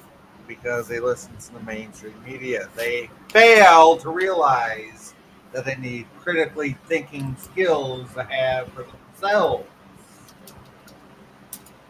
Anybody that wants to have that type of feeling, they can have that feeling. I don't care. You can be who you want to be. I don't care. As far as out here, fine. It's like. But as soon as you get into my face and my space, that's when you fuck with me. That's when we have a problem with you. Trust me, there would automatically be a problem if somebody was fucking you. I mean. Rosetta, you know what I'm saying, though, right? I get what you're saying, but the problem that I have with it is there's a hypocrisy. It's okay. First of all, everyone knows I'm the Christian girl. You're entitled completely. I'm the Christian girl. Man, let me finish my point. Everyone Everyone knows I'm the Christian girl, but I have a problem with this notion that we're going to protest somebody being hired purely because they're in an anti-Christian religion, even if it's a ridiculous or cultish one. Because I still believe in First Amendment religious grounds, including the people who are there to offend people like me. They still have the right to do that as long as they're not actually harming somebody. And I don't think we should be firing or hiring people based upon that. And the big thing with the Target, what separates it from like in Walmart, you got T-shirts. Okay, Snoopy's hugging a rainbow heart, and pretty innocuous stuff with it. It's like that, in some ways, is actually really offensive because Schultz was very Christian. Schultz was very Christian. Yeah, he would not appreciate it. It's pushing things a little bit. Target crossed the line, and they're making apparel specifically for little kids. No, there was apparel for little kids. Yeah, in the Sam's Club when I was there about a week ago. In the entrance. But I mean, as far as like, and it literally said stuff about sexuality and stuff. Yeah, we're talking stuff like like tuck friendly swimsuits. The little boys are like stuff. A little boy's trunk doesn't stretch down that far anyway. I don't know who the hell how long it's been since you guys were that young. You try and get a 3-year-old or something to try and tuck his stuff. That didn't work too well. But as much as I don't like a lot of that shit and all that, I find the actually being involved in the donations to push for trans kids' surgeries and stuff is far worse than anything they're putting on the shelves. And that's something both companies are doing heavily. That's where I'll say that. Guess what? You're now the Nazis. You're doing the same thing they did. Trying to take the word "kid" out of those operations. That is fucked. Mm-hmm. That's the problem. I don't care. I have no cares if any adult wants to do that to their body. If any adult wants to do that to their body, do it. But don't exactly. If an adult wants to do that, there's too many medical issues connected to it. Yeah. But if a kid is a kid, the adult brain, male, female, does not get done forming until they're 25 years old. You cannot tell me there's an 8-9-year-old that can tell me they want to be this, that, or the and I'm supposed to be the tinfoil wearing hat leftist here. And to a degree, I can see while the body and brain aren't fully developed over 18, I don't want to also micromanage people. But when you're under 18, no. There's too many issues that can be anything from sterilities to cancers and other stuff that can go with those kinds of hormone therapies. Here's another thing. I have to go through hormone therapies for my PCOS. I know what hormone therapy does. It is rough on your body, and that is if you're fully adult and your body is formed when you start it. Fuck, why are you muting me, you dumbass? Last week, I literally had to sign a piece of paper telling the teacher my son didn't want to go to fucking puberty class. My son told me, fuck puberty class. My son told me that. You know why? He said, Daddy, I trust you. I'm not ready for that. He's going to be 11 next month. Mm-hmm. Why the fuck are you muting me for trying to talk about I'm trying to let her finish the sentence. Yeah, but you're fucking talking about something. Again, everyone, wait the damn turn. You'll have your say. Yeah, you don't have to mute me on purpose, Jim. Right. Well. So the point being, and my chat room, my rules, okay? I kind of agree with this thing. It depends on the kid. Also, girls actually do need to learn that stuff around the age of 9 because it's not uncommon for girls to go through it at 9 and 10. Yeah. Boys do not generally go through it until 12 to 14. They don't need to be doing the classes at 10 and 11. It's debatable how much we go through it, even going through it. I asked my son, I said, hey, your school's going to be doing this. Do you want to take part in that class? He looked at me. He said, Daddy, no, I don't want to do that. Mm-hmm. He said, Daddy, I'm happy. What? I'm not going through it. Why would I want to? I'm like, okay, fine. Do you mind if I message your teacher? Because we have an online thing with the teacher. I said, do you mind if I tell your teacher you don't want to do it? He's like, yes, tell teacher I don't want to do it, Daddy. Okay, fine. I did. He went to another class for that hour during the day this whole week. Mm-hmm. And that is perfectly fine. I absolutely support parents having a right to say no for that. These states that are trying to make it mandatory and tell parents they can't keep their kids' ass up and that they can do things on people's kids without their consent. Cute. Yeah. Seriously. That needs to be up to the parents. And it's not just because it encroaches upon parental rights. It's also unsafe for the kids because kids do not understand their medical conditions. They don't understand everything they've been through. They don't understand how to keep track of all their meds. They do not understand how to keep track of their medical history. You do something to a kid without the parents' knowledge and consent, you put them through all kinds of medical. You're gonna fuck that kid up so hard that kid ain't gonna know which end is up and which way is down. Yes, and this is why, as much as and I feel this way on any medical procedure under 18, no matter how much we may or may not agree on social economic stuff, especially when you start doing fundamental changes their biochemistry. When you're changing their biochemistry, when you're doing things like abortions and stuff, there's so many medical risks. The parents have to know what's going on. This is why I love Rosetta. We might not agree on much, but we agree on this. Our kids are number one. It's like you fuck with my kid, I will fuck with you. Okay? Exactly. I will fuck with you so I hard. will own this school before I will fucking own you and the pavement I scrape your head on. Fuck up. And again, somebody tuning in from me and East Cap, that's probably a large part of why I'm doing this, because I'm a few years older than her parents, okay? Yeah, I know. No, I'm not her dad. Robert, but Captain, you're probably my parents' age. My parents are in their 60s. You're probably my parents' age. And I'll tell you what, I still have a fucking 10-year-old here at home. I'll be 59 in I'm July, 47 and I got a 10-year-old at home. Fuck the dumb shit. I love kids. Kids are why I do what I do. Yeah. Kids are why I'm not married yet. You know why? Because I want to help so many fucking kids just to reach their potential as able-bodied adults. Now, you want to make fun of me? You want to do what you say? You want to whatever the fuck y'all do to me to make me sound like an asshole? Fine.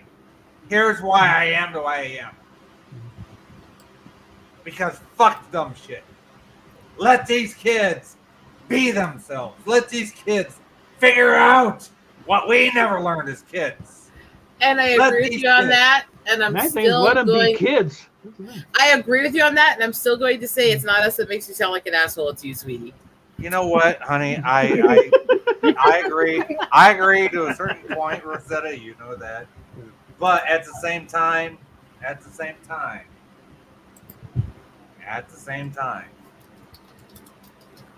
I gotta fucking defend certain principles.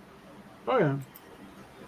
Well, I think the thing is that on the basic principles of family rights and stuff like that, the three of us probably have as much political swing between us and different viewpoints as you could probably imagine. You know, and here's the thing. You know what? On the basic of parental rights and protecting children, we come together. We come together, yes. And here's the thing. After that, here's the thing. Now, you might say you're right wing, I'm a left wing, blah, blah, blah, whatever.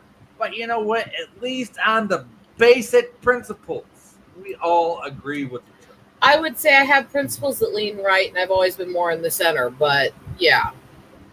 But you know me, Elizabeth. You know me. You've talked to me for years. Oh, God, help me. I know, right? Look at those titties. Couldn't you just take a little drumstick and go da da da da da da? Oh, for fuck's sakes! Can you behave for one night? Especially considering the fact that it is after midnight. It is officially my anniversary. Hi. Happy anniversary. Happy anniversary. 17 years married so far. Hey, I'm applying for my first marriage license. Happy anniversary. No shit. I'm applying for my anniversary. I'm applying for my first marriage license, and I'm 47 years old. Mm.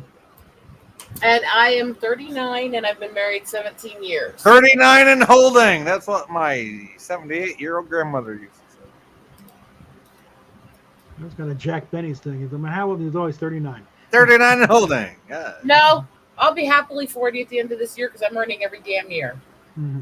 No, I like Captain Robert April's definition of that. 39 and holding. That's a Jack Benny thing. Yes, it is.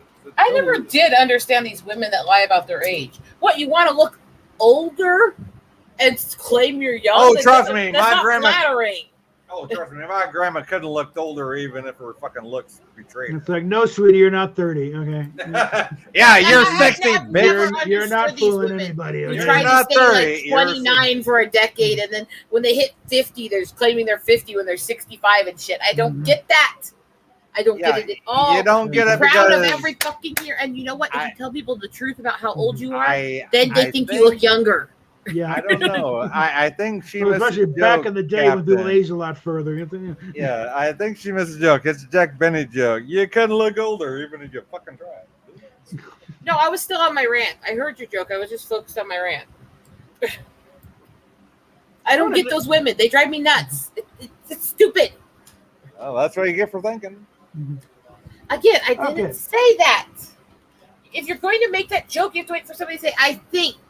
If you say otherwise, you just sound stupid. You said you think like five fucking times. No, I didn't. I said I don't get those women. I don't get it. I don't think. I don't get. I don't think. It's the same thing. No, it's not the same thing. I don't get. I don't understand. I don't get this. I don't understand this. Anyway. Oh, yeah. I want to deal with this Kevin Smith video. See, maybe like him. Sci-fi, bless your heart. Sometimes I wonder about bless your heart. Oh my fuck! Seriously, you told me to fuck off. Oh, don't pay no attention to him. He's just a dumbass. Really? You just said that? I didn't say dumbass. I didn't say don't pay attention to you. I said no, but do you know what that means in South? In the South? Do I care? I don't speak like a Southern person because I'm not Southern. So when I say it, well, then don't use it's Southern not meant people to say. talk. No. That is not a Southern people talk. It's a phrase that people all over the country use in different ways. What bullshit is that? The fact that you think that that's just Southern just shows how little you know about the country. Anyway, I did this one up as strictly targeted straight at Miss White, using the same thing with Kevin Smith thing to try and drive home. You're not going to listen to me. This is your video. This is your video. Okay. Listen to Pat. Yeah. Attention, okay? Because this is important stuff. This is an important part in healing. Turn it up, Cap. I can't quite hear that. Team of like 10 therapists and thinking about chopping up. Let's see what into the illogic. Yeah. All right. This is before I figure out how to equalize the audio. This is the unedited version he had briefly up on his channel before he privated it. Briefly edited. There's a few choice words that he used, but they're bleeped on the People magazine one. Hey kids, it's me, Kevin Smith. 5 years ago, I had a massive Widowmaker heart attack. I don't know if you heard about it. Of course you did, because I would not stop talking about it for 5 years. It was the most no, I exciting didn't. thing Who that the ever fuck happened are to me you? since Clerks. And we're going to do that again, because I just went through a thing that I think a lot of people go through, but nobody ever talks about. So I'm going to give you some details, and hopefully it'll be useful in your own life. Okay? Oh, I actually did. Here we go. It's time to pick a school. Of course. This is awkward that you're playing this and talking about this thing, because I am the one who literally keeps saying that apparently all his manhood got sucked out with the fat because he turned into a soy boy. So I honestly thought Kevin Smith was a fat fuck. He was. Information for everybody. And we go into that later on. Just picking on India. Mm-hmm. She's the big concern. I got this, and it's like, why do you care? Why don't you? Why don't you? Don't look at me. Why do I care? How about why? Dolomite. Why do you just sit back and pretend it's all part of the show? But we'll get on that later. For the last month, I have been at a mental health facility. In the parlance of our times, I went crazy. I lost my marbles. I had a complete break with reality, I think I became very dissociative. This next section is about sexual abuse. When I was 6 years old, there was a kid. Yeah, I got a fucked little up older the than butt. me, 9 or 10. I don't know who he was because I grew up in a summer town, and people were kind of transient in the summertime, particularly. So I don't know who this kid is. I see his face very clearly. Never saw him again after this incident. Are you serious Took right me, now? and Captain, I was 6 years old, please? and a friend of mine, whose name I won't disclose, but she was a 6-year-old girl, and made us put our mouths on each other's genitalia. The other kid, the older kid, was going to make us suck put up pussy. our mouths on him, like and then an adult walked past. It was an alleyway behind an 6 apartment years building with old. sheer white walls. There were no windows next to us, only on the second floor. And on the other side of us was a fence that had grape leaves covering it. So unless you walk right past the alley, you never would have known what happened. You wouldn't even have seen us. And luckily, some adult did walk past the alley. It was like, what's going on? And chased those kids away. And then I went home and never said anything because I was scared and humiliated and ashamed. And, you know, I was a Catholic kid, so I was like, God, and worried about sin and whatnot. And never told anybody about it. I've told the story in my life to other people, but always presented thusly. Oh, I played doctor when I was a kid. Recently, when I was at a facility called Sierra Tucson in Arizona, mental health facility that literally saved my life. I was talking to my trauma therapist, Kelly Parks, and I told her this story. I watched my dad try to kill himself. himself. We were walking around the track, and she goes, "That's sexual abuse." How the fuck you doing? And I said, "Oh my, no, it's not. We were playing doctor." And she goes, "Doctor is, I'll show you mine, you show me yours. There's a third party instructing you what to do, and it's against your will. Life is so hard. That's sexual abuse." And so blew my mind. And I was like, why my whole life have I thought I was playing doctor? And Kelly said, because it was a traumatic event. Something insanely traumatizing happened to you. And in order to live with that, in order to survive after something like that, your coping mechanism was to minimize it, to make it small, to make it, well, we just played doctor. No, I'm not making it small. I'm making it bigger by telling you the man to fuck up. Other people getting abuse or sexual abuse became more talked about. And since it didn't sound like other stories I heard, I was able to keep it small. And that's what we do. Everyone suffers trauma and then tries to keep it small in order to survive. I almost got my life survival taken from me mechanism. 3 months ago. So, fuck off. Let's relate this back to you here. You described I'm sure you've seen. Remember what I said about you're the one who makes you sound like an asshole? Yeah, I do sound like an asshole. But you know why? Because I almost got my life taken from me. And I thank God every day I wake up breathing. And that doesn't discount somebody else's trauma. Just for a minute. No, here's what discounts it. The fact that it happened when they were a child and they couldn't fucking deal. They didn't have fucking people to talk to. It's like, what the fuck? Even back in the 80s, I had people to fucking talk to. And he's sitting here trying to say he ain't had nobody to talk to. That's fucking bum. Fuck that shit. I hid shit I went through for over 20 years. Do I continue this 6 trend? years old, back in the mid-70s. There you go, mid-70s. That's born Who the hell are you going to talk to as a 6-year-old back in the 70s? When I said Catholic kid, he's going to hell for this. What the hell? He's not going to tell anybody about this. Exactly. And I grew up where he did in the mid-80s. This is my dad's a Marine Corps NCO. Trust me, I know where he's coming from.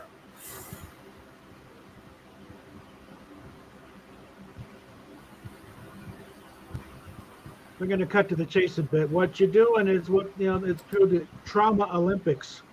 Oh, that's nothing. No. How is this Trauma Olympics? Because I am what 99% of America is. That's why I'm trauma. The brain responds the same way, whether it's somebody, popping a balloon behind you at the wrong time or someone shoving a gun in your face. Trauma is trauma. Exactly. Especially it depends.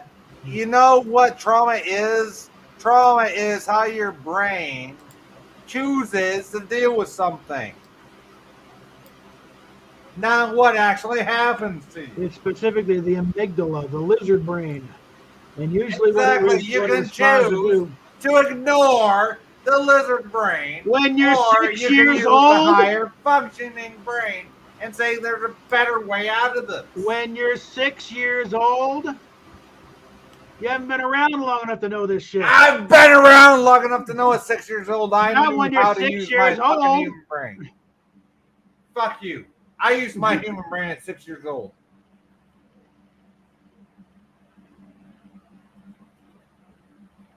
Just saying, I did. Mm-hmm. We'll continue here. Back this up a minute. I was playing doctor, and Kelly said, because it was a traumatic event. Something insanely traumatizing happened to you. And in order to live with that, in order to survive after something like that, your coping mechanism was to minimize it, to make it small, to make it, well, we just played doctor. Perhaps because later in life, I heard of other people getting abuse, or sexual abuse became more talked about. And since it didn't sound like other stories I heard, I was able to keep it small. And that's what we do. Everyone suffers trauma and then tries to keep it small in order to survive. It's a survival mechanism. So let's relate this back to you, Indy, here. You described on the one that I'm sure you showing up in because I know it goes up in your email, shows up in mine, some doesn't know on my stuff. I can't hear what you're saying on the screen, Cap. Sorry. That incident. That's where he was talking. So don't talk over it.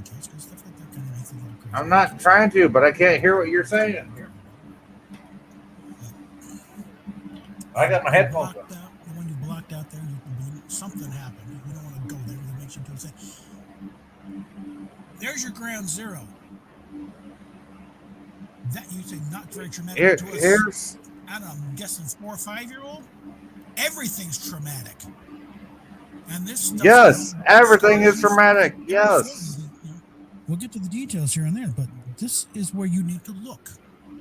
So I keep pointing. No, you are missing the whole thing with everything. I'm not missing shit, motherfucker. This is where it all started, right there. You know, it's nothing. That is where your issues started, right there. Everybody suffers trauma on a regular basis. It's a process where the amygdala in the brain goes into protection. Amygdala, that's the little thing that hangs down between where the tonsils are supposed to be. You might have heard of the term fight or flight, the fight or flight response. There's also 2 others that they've added. Chemical there's response. Fight, there's flight, there's freeze, and there's fawn. Freeze is something that happened to me at age 6. And as it is, the lizard brain is very primitive and very reactionary and not very logical. Like I said, the fight, flight, freeze, or fawn. Fight, try and beat it. Flight, get away from it. Freeze, become a hole in the ground, try and make hope it won't notice you. Or fawn, make friends with it. Make it so it no longer wants to eat you, basically. The amygdala is crazy, man. It's in your brain. It's the lizard brain part of you. It's the thing that protects you your entire life. And it's what reacts to trauma, as does the human nervous system. So when I was in Sierra Tucson, at first, I didn't really want to talk about the traumas that I suffered. I got to stop doing that because they are traumas. Because I felt they were small. I was in a facility where they also had veterans, members of a program called Red, White, and Blue. Men and women who have been overseas, been in service and seen action and suffer from PTSD and other afflictions. And when you sit in a room with somebody telling a story about being in battle and gunshots and things blowing up and friends dying, going off against your fucking head. You tend to shrink yourself and not want to say what your trauma is because, well, my shit's real small compared to that. Here's the news. The human nervous system doesn't recognize levels of trauma. It doesn't equivocate. The human nervous system doesn't go like, well, that's a little trauma, so that's okay. I got stabbed in my neck and self-defense we'll deal with that. training. The same traumatic effect of having a kid in an alleyway say, put your mouth on that person, is the same traumatic effect of nearly getting hit by a car, the same traumatic effect of being mocked in a classroom in front of people, the same traumatic effect of having a gun put into your face. There are no levels when it comes to trauma. Trauma is trauma. So I know as people watch, they're like, well, that's fucking small compared to like what other people have gone through. That's patently not true. It's scientifically not true. Trauma is trauma. Yeah. And the younger you are when it happens, the more ingrained it will be. Because you don't have a mechanism to say, no, that's no big deal. No, this is you've only been around on this planet for a few years. You don't have the life experience to say, well, this is no. Yeah, nobody's got the life experiences we do. So yeah, your reaction will be very, very ingrained, and see it's the path for the rest of your life here. So, I got stabbed in the neck to see if I could fucking handle something going overseas. Here we go again. There's the one who's. So that's enough of you. Case in point, when I was 9, my grandmother died, my father's mom, my grandfather died, my mom's dad. My father was in a massive car accident. He almost died. And my mom was in the hospital. And this was all in the span of like 4 months. You know, as kids in the 70s, there wasn't a lot of, hey, be careful. They didn't treat children like Fabergé eggs. They treated kids like kids in the 70s, which is like, I treated them like glass. Growing up, I grew up in an era when if you cried, people would be like, I'll give you something to cry about. You know, wasn't a lot of nurturing and understanding and stuff. So, when I'm 9, I'm in 4th grade, and my 4th grade teacher, who shall remain nameless, said something that shaped the rest of my life. In 4th grade, we stand up to do the Pledge of Allegiance in the morning.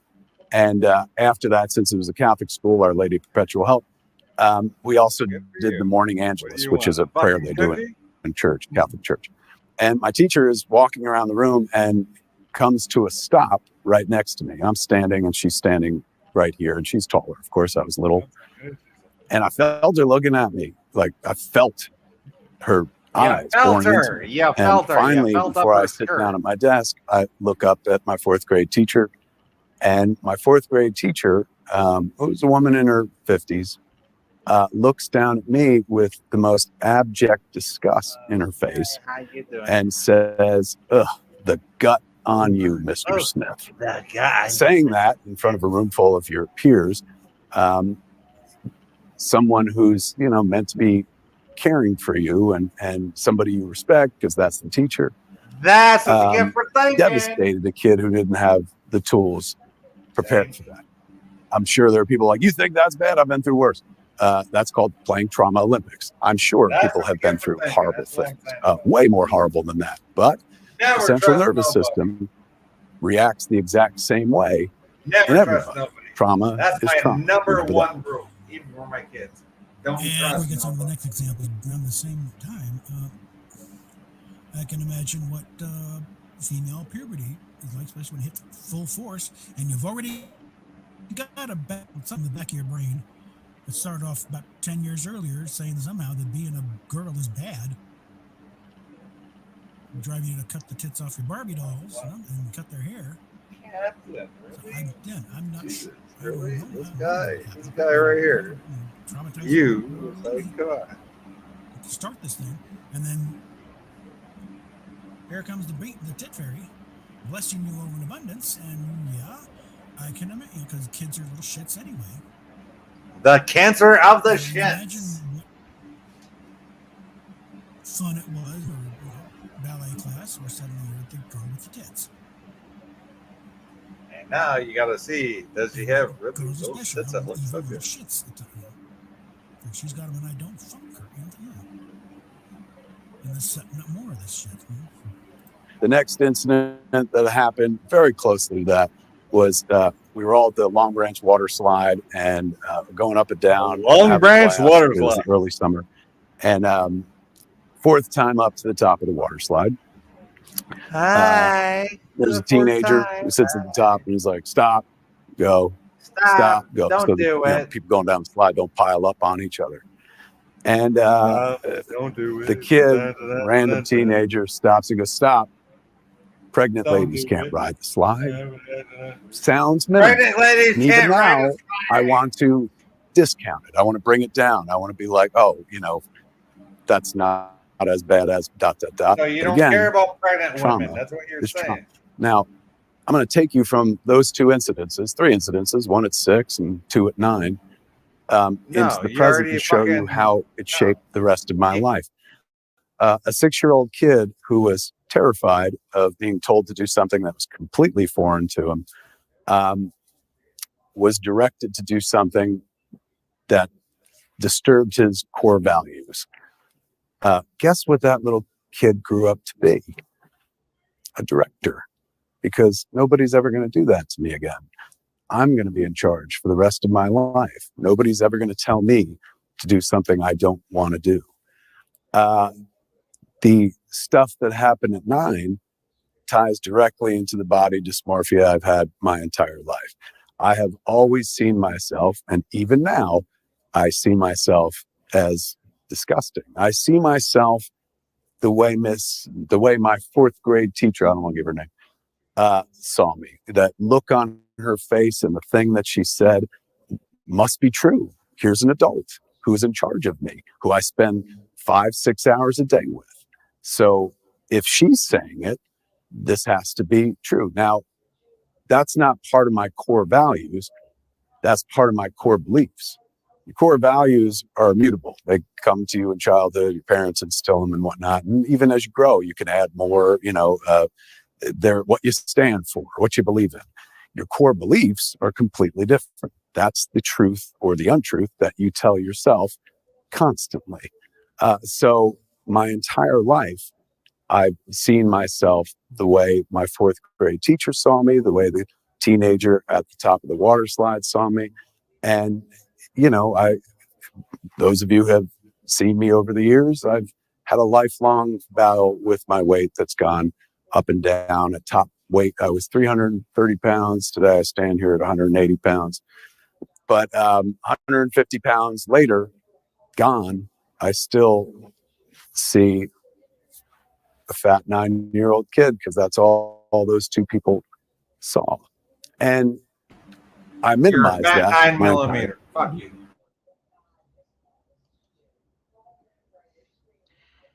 Yeah, right. Not long after I put this up there,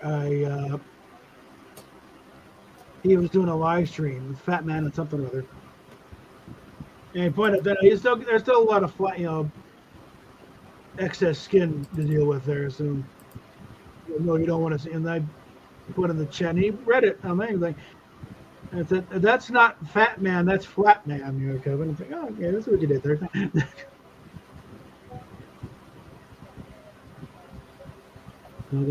I got acknowledgement, Kevin. I was answering you. As people are doing as they watch. I was called fat when I was a kid. Well, I'm sorry. I'm really sorry that happened to you. And I hope it didn't affect you the way that it affected me deeply and shaped who I became. Literally, sometimes physically shaped who I became. I became a people pleaser, the kind of person that will be anything you need him to be and do anything you want him to do. Just don't call me fat. Just don't recognize how disgusting and repugnant I am. Let me distract you with jokes and entertainment. So at age 9, I start building, for lack of a better description, that Kevin Smith, the public presentational version of myself. I refer to him affectionately as the other guy. I started building the other guy because no one's ever going to say something like that to me again. I'll beat them to it. Like, you can't call me fat because I'm going to call myself fat first. The other guy got me all the way through grammar school, through high school, all the way up into my early 20s until I fell in love with film and suddenly realized that, maybe I can make some art. So let's play this out a bit here. Bright, precocious little girl somehow get something to make her put the seed that somehow being a girl is wrong. And that these things that show up are just, no, get rid of them. No, they're bad. Get rid of them. And a few years later, when puberty hits and things go a little off, and everyone starts making fun. It's just, let's just say this little girl decides to weaponize this aspect of her because this hasn't quite hit anything. It's okay, fine. I think there's also more bleak reference to being literally sexually assaulted, or something. She goes into porn. Most primarily solo stuff. So that she determines what happens to her, and no one's going to tell her what to do. She's going to make her own business. And eventually, this will seed back in toddlerhood that being a girl is wrong. That walks into the current parlance of trans gender ideology, which I've done another video on that whole thing, why it is evil and despotic and Nazi and stuff that unfortunately got baked into the system before it could be properly refuted. And the junk science was based on to be properly exposed. That's all we And he's gone. It's going to take decades to root that out. And how many lives have been destroyed over that one? And we're trying to make sure we don't lose the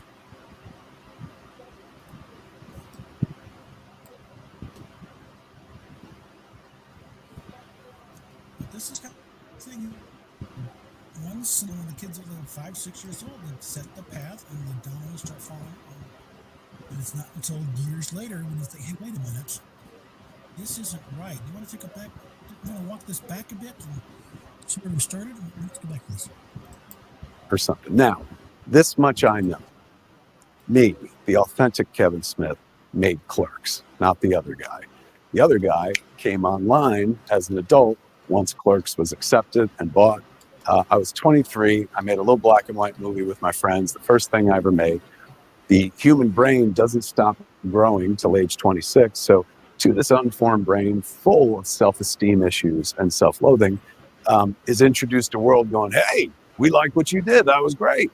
I mean, this is something that happened back in high school and grade school as well.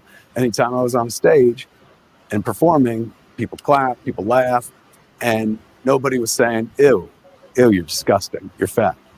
So I leaned into that very heavily. And in September, something happened in my life right before we were about to start the convenience tour, Clerks 3 convenience tour. And we had like a 94% sell-through or something like that, and 52 cities to go to with thousands of people to see. And I didn't have time to take care of my mental health. I just had to go. Like so many of us in life, we have so many things to do. Some of us have multiple jobs, and we power through. We've been taught to just power through, get to the other side, fake it until you can make it. Here we go again. The flexible courses. Yes. I am not. In retrospect, one of them not principles of Western society. They just power through and just push it and keep going. You figure it out. You got to take a break. What are we doing? No, you got to schedule. In fact, some of the biggest disasters on record have happened because, no, we got to make this schedule. Titanic, we got to get going. We don't have time to review this properly. No, Apollo 13, we got to make this launch. We got to get this schedule. They should have knocked off 8 hours earlier. Say, no, we're not going to. Let's go home. No, they get them, and then fire started. Alien 3, we got an air date to make. We got a premiere date to make, and that movie sucked on ice. Okay. But whenever they start going, the schedule is more important than what's going on. You're asking for disaster. So at that point, sure, I kind of put the other guy completely in charge and let him run the show. And that's because all of my self-worth, all of my value, my validation has never come from inside of me. Historically, I have not been able to validate myself. I needed you. I needed him, her. I needed an external force to tell me, you're worthy, you're good, There's nothing wrong with you.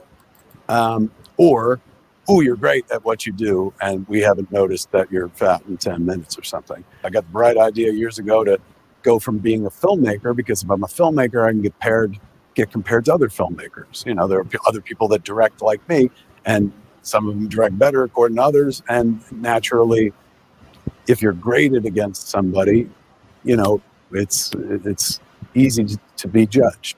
Epictetus, one of the Stoics, had said something to the effect of, if you want to win, enter a competition in which you are the sole contestant. I'm kind of paraphrasing that. And so at that point, I was like, oh, I will become myself for a living. My job will be me. And the other guy went from being something I would pull out and put on stage to being on 24/7.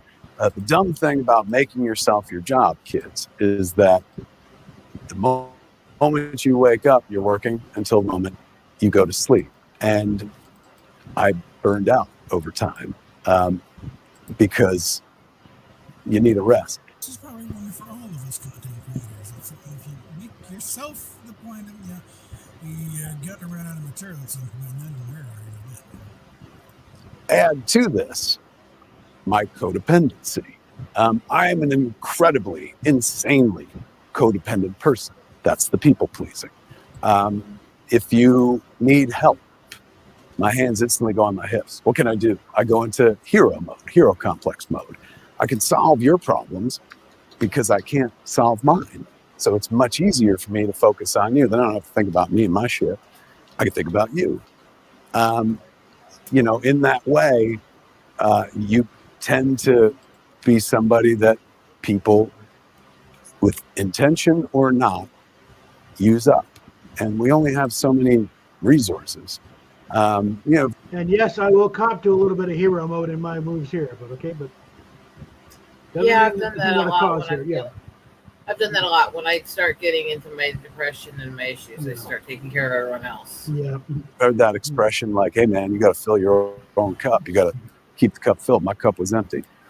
Over time, a lifetime of codependency, professionally, personally, I gave it all out and eventually ran dry until there was no sense of me left. I'm going to pause it right there. It's like Jerry Seinfeld said that most men live life thinking of themselves as minor superheroes in their own personal superhero universe. I mean, they read the comic books. It's like they're not reading for the fantasy and adventure. They're looking for career opportunities later on. Okay, what do you want to be? They say Superman. I can't really fly that well. Flash. I can't run that well. I don't want. Hawkman, the wings got. Batman. That's a good one. I can get a faster car and stay up late. That's the one. That's why Batman's so damn popular. But it's like the guy going down the street, going on the road on the freeway with one, the mattress tied down on top, with the one arm out the window, holding it down. Don't worry, I got this. Those snaps break. I've got this. Yeah. I opened up the other guy about a month ago, looking for me, for the authentic Kevin Smith, the real Kevin Smith, and I was terrified to find out that I wasn't there. There was nobody running the show.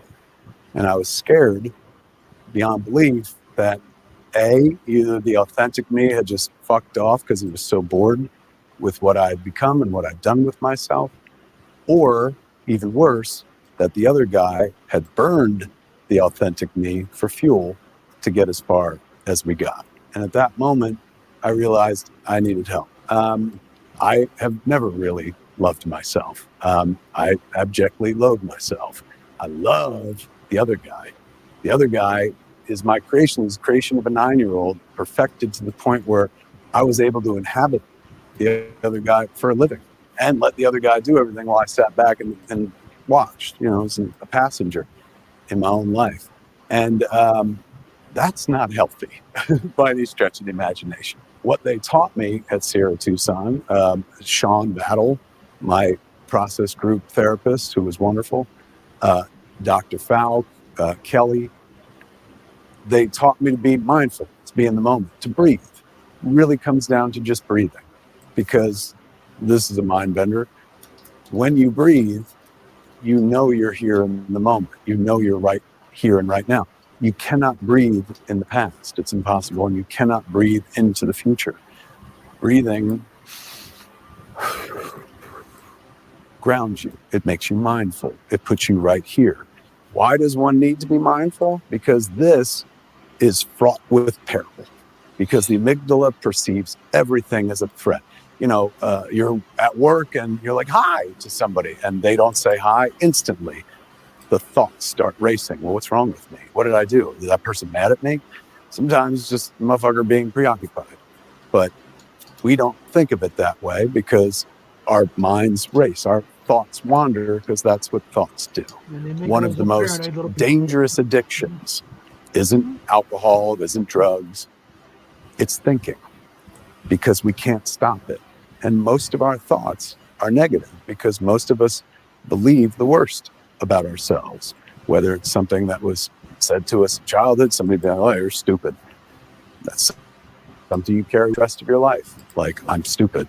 These are things that are said to us when we're young, and they kind of shape us. And when we're at our most quiet, that's when those thoughts come in. Now, I'll tell you something.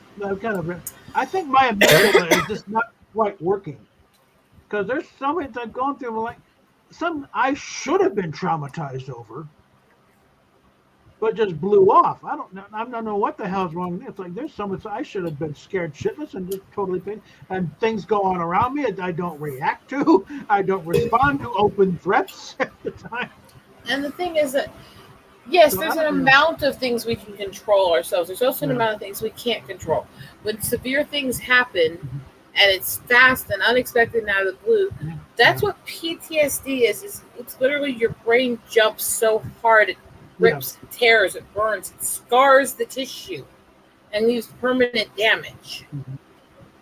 And so, jumping to conclusions, and that's kind of why I went off cameras, because I was trying not to yell and argue, but to sit there and say you can control that, you have a choice to be traumatized. That's not true, actually. No. So eventually I had to boot him backstage. Okay, that's it. Okay. I don't. Yeah. Usually he's not that hard to but I didn't want to argue and boot, but at the same time, I didn't want to fight with that. Because what he was saying and the way he was saying it basically makes fun of everything I went through, because he's basically saying that that's just you and your issue. And he's making it sound like his getting mugged is somehow worse than people being sexually assaulted. Yeah. I'm sorry, it's not. Especially at the age of 6, okay? If he's still watching, I still consider him a friend. It's just, no, it's not. It's he might come back later. There's only person in the chat right now. That's the point. Like Kevin brought up, that's playing trauma Olympics, and that doesn't work. Trauma is trauma. It doesn't matter. I've been through a lot. I don't think, and I tell people all the time, that doesn't mean what I've been through is more important than what they've been through. And that's, I think we all have to try to realize. Yeah. Just because somebody may look at what you're going through and say, well, that's worse than what I'm going through, that doesn't invalidate your feelings, your emotions, your trauma, your sensitivities. Because we are all different people and we all have a right to the responses we have naturally. Yeah. There's no, you're correct, you're wrong. When it comes to dealing with trauma, you have a right to deal with it how you have to deal with it. Yeah. I was kind of thinking about and I don't know how old, but I was a little kid. And the local Lincoln Mercury dealership had a thing where they had, because remember the old Cougar ad where they had a mountain lion sitting there, wow. Well, they had a live mountain lion down there at the dealership, and also a bobcat. And what do? I step over the rope thing, and I'm going to go pet the mountain lion. I'm maybe 6 or 7 years old. I'm going to pet the kitty. I forget, hey, it's a showbiz animal. Surely they grabbed my ass back with it. Yo, what the hell? Right. Something is not why. My amygdala is just out to lunch half the time. Okay. or at least your survival instinct is. Yeah, the London Underground. where a bunch of us we're in London going around. I'm not even thinking about what, but I put on a jacket, bomber jacket, got in basic training. It's got a big ass American eagle. It's like, United States Air Force, and I got patches all over the plane. I'm getting death stares from somebody else in the car. And the buddy just stared him back and got him back down. I have no fucking clue what's going on around me. Okay, I was told about this after we got off the train. Oh, really? I didn't know. And another trip where we're all scattered. It's like my last big week before I get shipped back here. And we're all going to meet back at Trafalgar Square. And the little group I was with, we're cutting through. We don't know where we're. Turns out we went right through Soho. In the middle of it, like around midnight or something. So, this is not a place you walk through in the middle of the fucking night. Okay. No, it's not. It's like I'm walking through a bad part of Brooklyn or something. Yeah, let's be honest. You guys know me. I do a lot of crazy, stupid, dangerous shit. Yeah. Mm-hmm. But I do have a healthy survival instinct. Yeah. I'm not so sure about the way you describe the shit. Yeah, I know. Done. It's like sometimes my sense of. Then I'm thinking. Then again, I'm the one who balanced myself like a human tripod over 3 rocks on a cliff face so I could get pictures of the juvie from underneath. Yeah. I don't know if mine's that great either. Yeah, it's like. Yeah, just remember, because I'm thinking Gwen Spasm when I was in that position probably would have been a really bad situation. Sometime when I just gotten back into town to live in California, to move back for the, and I'm out, to go to rock climbing with a couple of friends outside of Morrison. And there's one kind of ridge called the Hogback, and I'm just they're practicing because they're doing rope stuff. They're going to go up on for another spring. I'm just free climbing these things. And I managed to scramble them all the way up there to the top of the thing. On the way back down, that's when I had a problem. I'm spread eagle on the thing, and I just can't quit. And about the time I think I'm in trouble here, they turn around, and that's the time I go about 30 feet down. And the ground is sloping away, so and because I wanted to be a stuntman when I was a little kid. And it was in the brain, don't try and land on your leg. Go on your back. And so, just think that you just went on my back and rolled for about another 30, 40 feet down through the sagebrush. I had a bruise on my side, on my right side. You wanted to be a stuntman. I wanted to be a forest ranger and work with the boiling mud and bison in Yellowstone. So, Yep. Okay, I didn't have a little girl dream. Something about it. I'm thinking that might have had something to do with my appendix blowing up a few years later, but probably not. But it's the same side, But the crazy, stupid stuff we do, but that's right?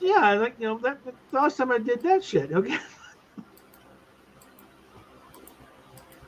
You're approaching 30 years old, asshole. I think you better start taking a little more careful.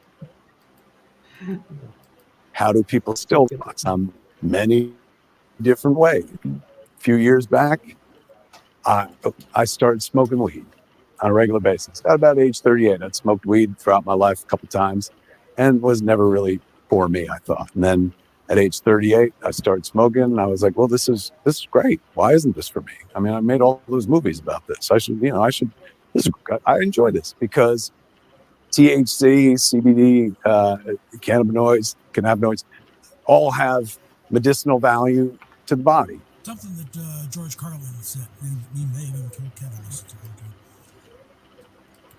Weed is one of the things it will let you put it down. It's like you can walk away from it, and it's not going to be calling to you. It's not that kind of addiction. And in fact, you get rid of the coke and all that stuff, because that stuff would latch on you and drive you. For some people, I've known lots of people addicted to weed, actually. Right routines. But it's not as addictive as others. No, it's okay, punch up time. And that sort of thing. And if you're in your adult years already and everything's fine, okay, fine. That's as far as that goes. I'll get with the rest of the later. If this is from someone who Yeah, Battle of the Sevens. We're in a lot of potheads, and also weird thing. One of the effects of pot smoking is it tends to stunt your brain development if you're not quite there yet.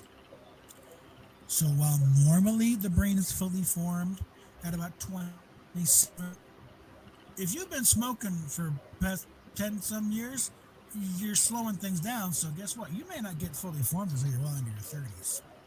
Keep that in mind if you're going to come back at me with, oh, you don't know. Yeah, I didn't have to. I watched others around me.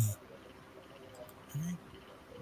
And as the science is developed, it's, oh yeah, we just discovered this, that this is what pot does to a growing brain. It kind of holds things back. It's like puberty blockers for the brain in a way. Yeah, I bring Elvis on this one because Indy smokes a lot of pot. Her bong is always nearby. They're constantly getting, you need to change the bong water in that thing. In fact, it's in that video that I responded. She got the thing in the kitchen. So I'm kind of pick on this one. It's like, yeah, the way you're doing and way you're keeping the demons at bay, it's like it's not doing you any favors here. It's not because it's a patch back. It's not fixing the problem. It's medicating it. The Flash, June 16. That's self-medication. No, don't give me a skippable ad, assholes. Yeah. I got to a point where there was never a moment where THC wasn't shifting throughout my entire system. I would wake up and smoke weed all the way until I went to bed, and I would sleep for 4 hours, and it doesn't leave your system after 4 hours, and so I'd wake up, feed it again, and the whole system would start over. Actually, it so can take up to a I month. have been numb for the better part of 10 years. Well, I've been smoking weed for 15, and I would say probably 10 of those years was me trying to be present while not being present. You won't stay high Weed that is whole wonderful time, but it will because still unlike affect you alcohol some of that or time. some other substances, you can, in my job, in my world, I could be high as a kite and still do everything I need to do. In fact, probably do more than I could if I wasn't numb. Because when I'm not numb, I have to be alone with my own thoughts, which is some of the most terrifying places to be, alone with our own thoughts. So, oh my God, let's take on the world. Those thoughts are gone. I've suppressed them and not buried them. It's just all the negative self-talk, constant monologue, the voice, the inner critic, all that stuff just kind of gets dulled way, way down. So metaphorically, or to use an image of sorts, I had a wound that marijuana was really good for. And I had this open wound, and I put a Band-Aid on it. That's what weed was. But the wound kept getting bigger and bigger, and then I put more Band-Aids on it, more Band-Aids on it. And by the time I walked into Sierra Tucson, I was a mummy, just covered in bandages and not really present in the real world because constantly I was numbing myself. And wait for it, I'm not going to smoke weed anymore. I know that may be disappointing to a bunch of folks. Sorry. Silent Bob should be smoking weed. He didn't when he made those movies. So he did when he was making the later movies and stuff, which could explain, yoga hosers. But I've stopped. It's been over a month since I smoked weed because I don't want to be numb anymore. When you're numb, terrible things happen. When you're not present with your thoughts. And sometimes those thoughts can be treacherous. But there's ways around treacherous thinking. Being here, present in the moment. And they gave me this life hack, which is called 5, 4, 3, 2, 1. It is basically you talking. You have to say it out loud. And you describe your 5 senses. So you list out loud because the brain cognizes your voice better than it does your thoughts. That's why, some people talk out loud when they do tasks. That's a very effective way to get things done. You're actually informing the brain. So this 5, 4, 3, 2, 1, which is insanely quick and very useful, and anybody can use it, and it takes you out of the past and out of the future and brings you right to the present, is as simple as this. You say it out loud. 5 things I see: the light, the camera, my hands, the floor, the ceiling. 4 things that I hear: the traffic outside in Los Angeles, my own voice, my feet, the rustling of my jacket. 3 things I smell: this room, my jacket, my breath. 2 things I taste: Cheerios, that's what I have for breakfast. My wrist, that's what I like to do. And then 1 thing I could feel, and that is the ground under my feet. And then you say out loud, you can stand down, I got this. And that's you literally talking to your amygdala and telling it that you're not in some sort of state of trauma. You're not in some sort of state or fight or flight, because that's what it's trying to do. It's assessing these horrible thoughts that you have about yourself, or thoughts, worries about the future, or you reviewing things from the past constantly, or reliving traumas. And you're reminding the amygdala that those things aren't happening right now. They're just thoughts. The more you are focused and being here rather than being here, being there, or being there. And the best place, the only place you could be, is in the moment. We miss so much of the present because we're so busy dealing with the past and so busy being worried about the future. So when I walked into Sierra Tucson, I was this hollow ghost of human being. And I told them, I was like, hey man, I see myself as a performative version of myself. I call him the other guy. And I looked in the other day and I wasn't there anymore. So when I walked into Sierra Tucson, I was convinced that I'd stopped existing. That was my break with reality. And Sean Battle, God bless this man, paid for the whole trip simply by saying this. He was just like, the other guy would never come in here because he does everything right. And he's the one that you put out there for the world. He's the one that you feel accepts all the adulation and whatnot. So the other guy would never come here. That's how I know Kevin Smith exists, because Kevin Smith is here. And for the entire month that I was in a facility with, rubber doors on the bathroom and showers so that you can't harm yourself and whatnot, the other guy couldn't come in. There was nothing for him there. There was no way for him to sell a T-shirt or Jay and Silent Bob it, or, get up on stage and tell stories or make money. So the other guy stood down and, for lack of a better description, stood outside the gates of Sierra Tucson while the actual me went in himself and found healing. There's healing out in the desert. One doesn't have to go to Sierra Tucson, but if you're going to go to a place, boy, I can't recommend it enough. All one has to do is take care of oneself. Look into mental health. You don't have to go all the way to Arizona. Someplace near you could be very helpful. There's a process that I did a few times called EMDR. And 52-year-old me was in the room with 9-year-old me and his classmates and my teacher who said the thing. And I was able to talk to my teacher. And, I didn't ream her out or be like, you son of a, I just said this. Kelly's like, talk to her, tell her what you want to say. And I was like, this kid's not ready for that. Like, this kid has no coping mechanisms whatsoever. And so this comment is going to shape the rest of his life. More importantly, I got to talk to 9-year-old Kev, who's been frozen in a moment for 43 years, and tell him that because he didn't break that day, I was like, look, I know it's bad. And I know that you don't know why this happened, and that you're crushed and embarrassed and humiliated and split. But because you don't break in two, because you hold it together, one day we get to put our hands and our footprints in the cement at Groman's Chinese Theater. And I took 9-year-old Kev to Groman's Chinese Theater and showed him our handprints. It was a miracle. Not only did it clean up a long-standing core belief that I had about myself, it trickled down through everything, because remember, that moment shapes the rest of my life and starts cleaning up all that other stuff as well, right up into the present. That's why I'm pounding the drum so damn hard on it for her to do this. Because, go back and deal with what happened to you back then. Because you got a lot of shit to unload there, lady. I had to. Yeah. I was a mess. Yeah. I had to do a lot of shit to go over my past and what I went through. And it's also where I found out about you because he mentions in here this Psychology Today site. They go there and type in Because there's a EMDR near lot of me. things. Yeah. There's a lot of ways we can deal with stress. Guess what? Self-medicating or self-mutilating are not the ways to do it. No. And this is spoken as an ex-cutter. Mm-hmm. Yeah, there are better ways. Get help. Yeah, the one saving grace in this, she's not a self-harmer. She's not, and she's scared of surgery. That's one thing. Well, I think there's a window of opportunity. Okay, now listen to that thing. Don't do it because it's trying to keep you alive.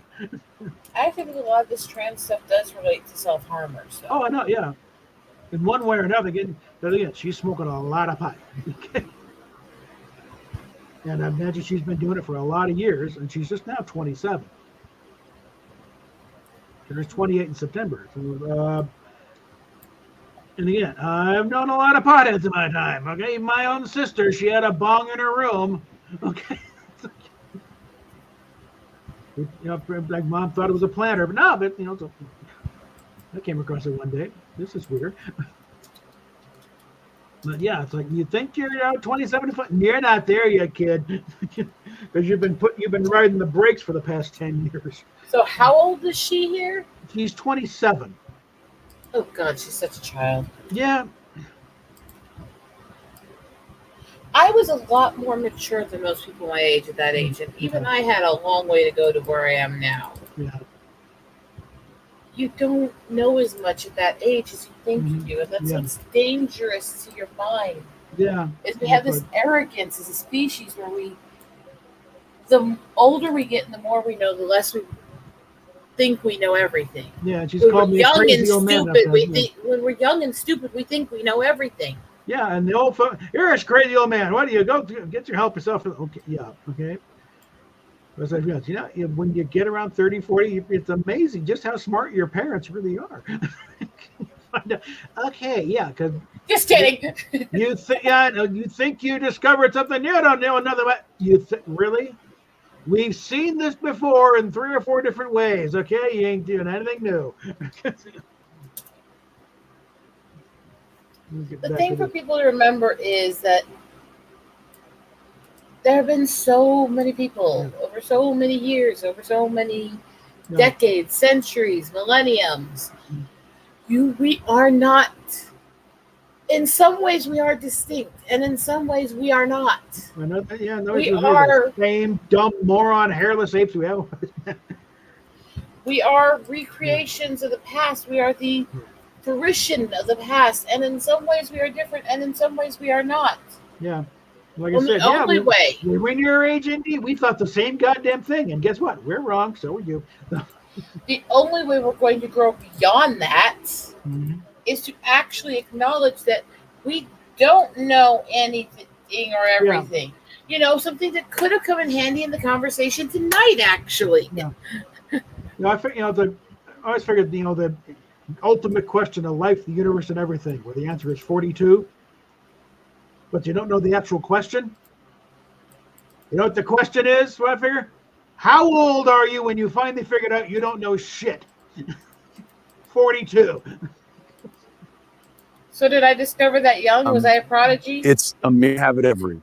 You don't have to go to you go any place. Go to Psychology Today or Psychiatry Today, and I think it's Psychology Today. And you can enter in, EMDR near me with a zip code, and you'll find a place that does it. It's absolutely miraculous and very, very healing.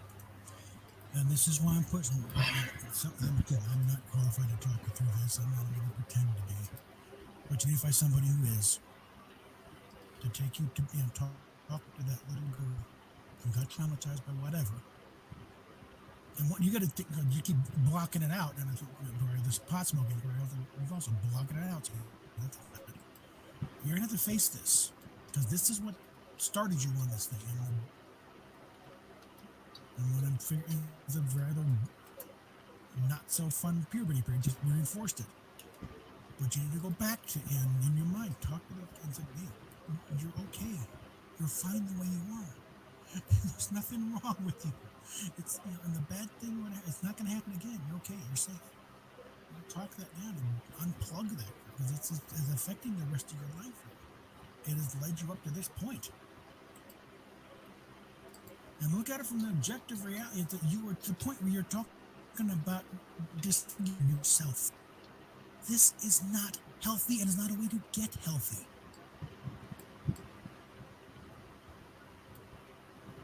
Again, I'm not trying to tell you what to do here, but I'm also trying to. This is how you get to the root of it. You undo that knot back there, and then see what happens at that point. I went into Sierra Tucson. They were like, "You got to learn to put yourself first." And I was like, "That's all I do. I'm literally like every day of my life, I wake up and I'm like, what do I want to do?" And I make a thing, and they're like, "Kevin, that's what you do. Who are you?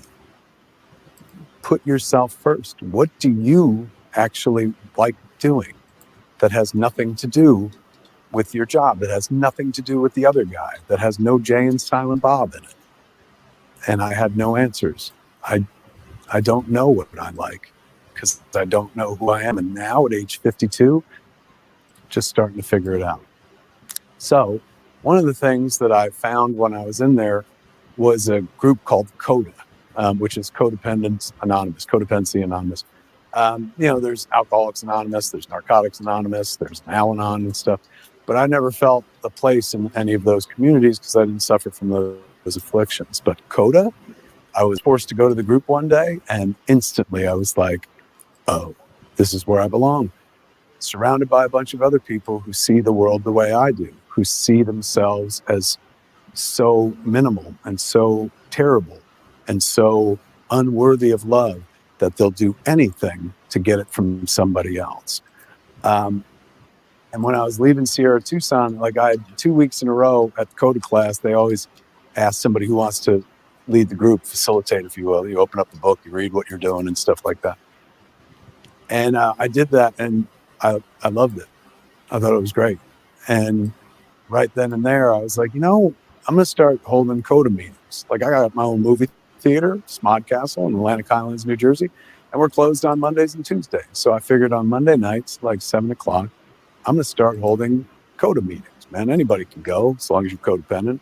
And I thought about it a lot. And so did the other guy.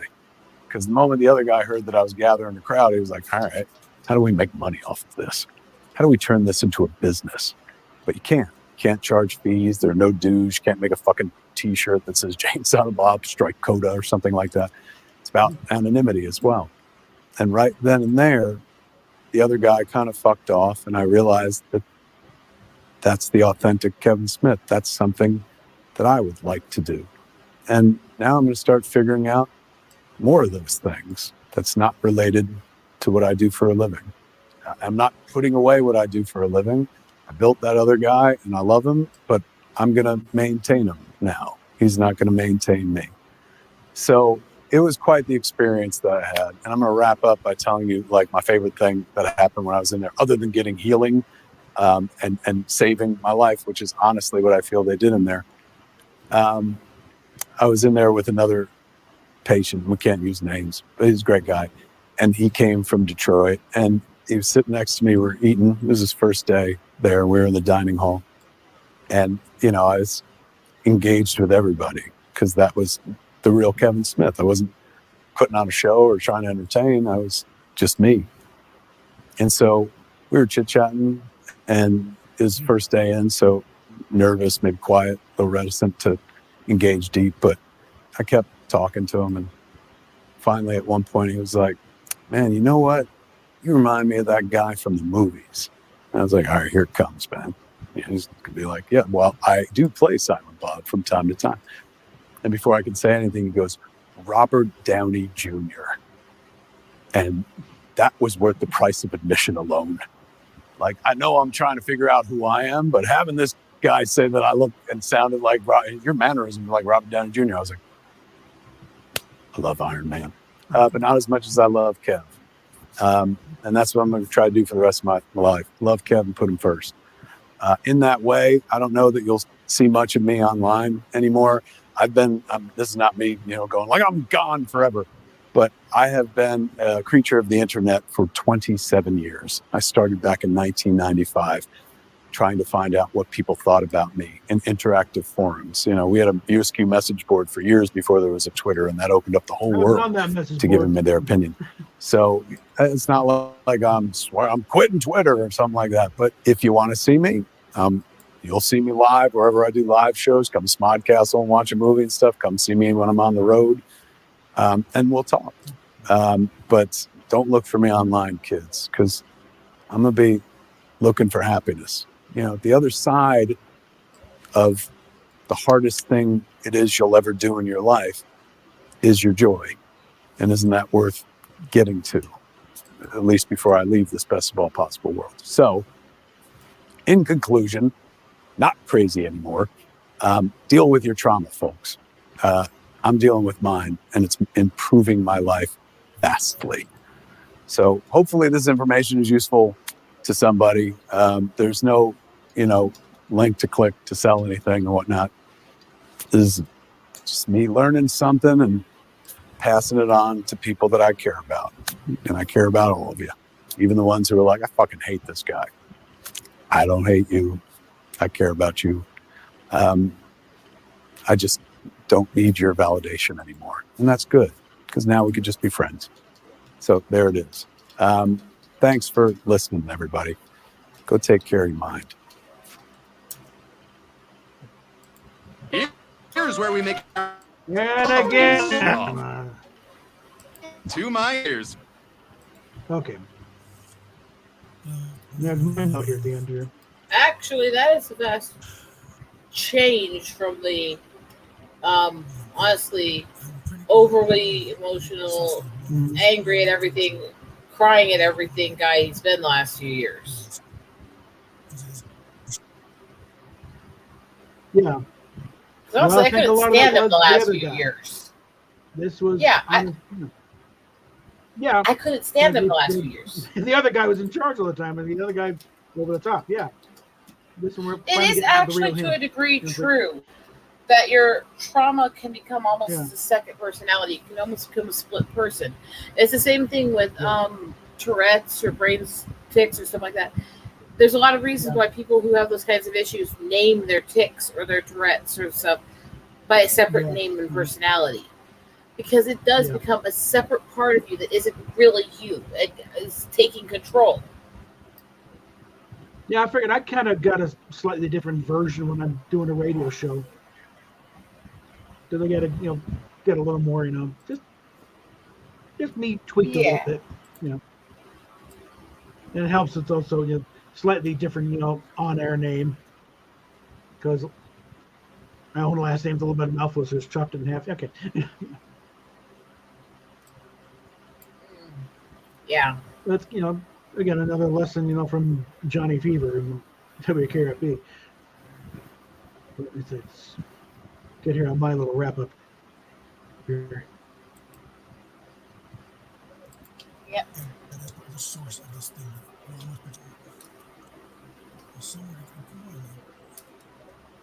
None of your behavior is the least bit masculine. Okay, I'm sorry. You're still very much okay. I'm sorry. Biologically speaking, you know. And chopping the kids is going to go. It's not going to solve it. If you make those things go away.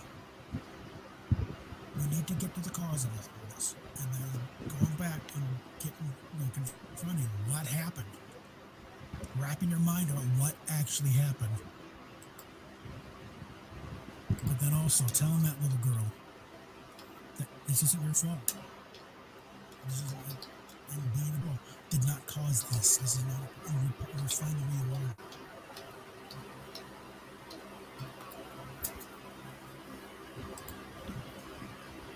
And going forward, the other point where somehow got it in my brain that being a girl is a bad thing now.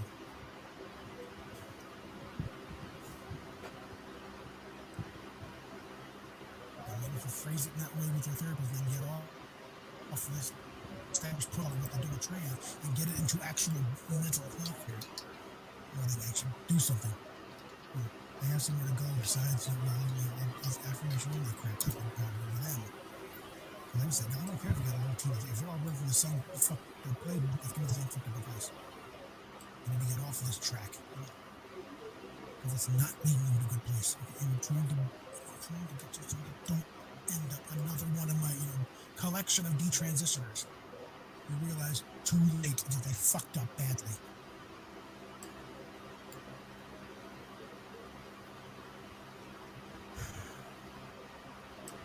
The issue of reduction, and that's a separate issue. I think that is what's physically painful. Yeah, they are too big for you. Too big for a frame. You could stand it down a bit, but that's not. And without that physical painless reaction, you would feel a lot better about yourself. I think. But this needs to precedent before you do anything.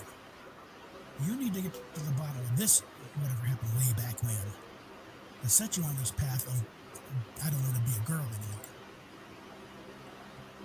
Find out what and get around that and unplug that little bit of nonsense.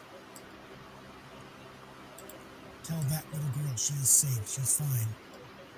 Being a girl is not the problem here. The bad thing is not going to happen again. You can stand down now. And start unraveling the web of what this came from that one. And I said, I'm not even going to pretend to be qualified to talk you through that one. I'm sure somebody in the area is. And if not in the area, you're well enough off to go to Sierra Tucson, like Kevin did. Or some other place. And get the help you need and you know you need, okay? Otherwise, you wouldn't have been going to a team of therapists for 10 years. They're constantly smoking pot to get the demons to shut up.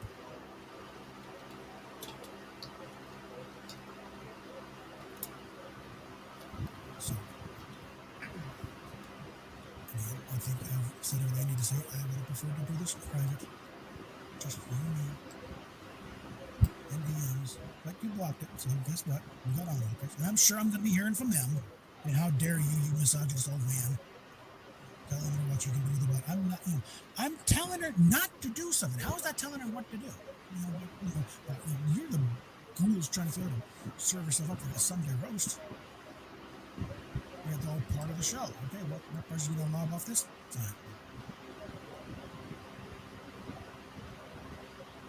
So yeah, your opinion on this matter, folks, who are cheering her on to go chuck herself up, you mean nothing to me. You are ghouls. You're just part of the rabble in the stands of the Coliseum, waiting for the line to chop off the pork rooster. Okay. Well, I'm advocating for the poor schmuck in the ring, facing the lion. It's like, hey, can we figure some other way around this, so nobody dies, loses limbs? You told me which is worse. Right? Anyway, I'm gonna wrap it up there. So,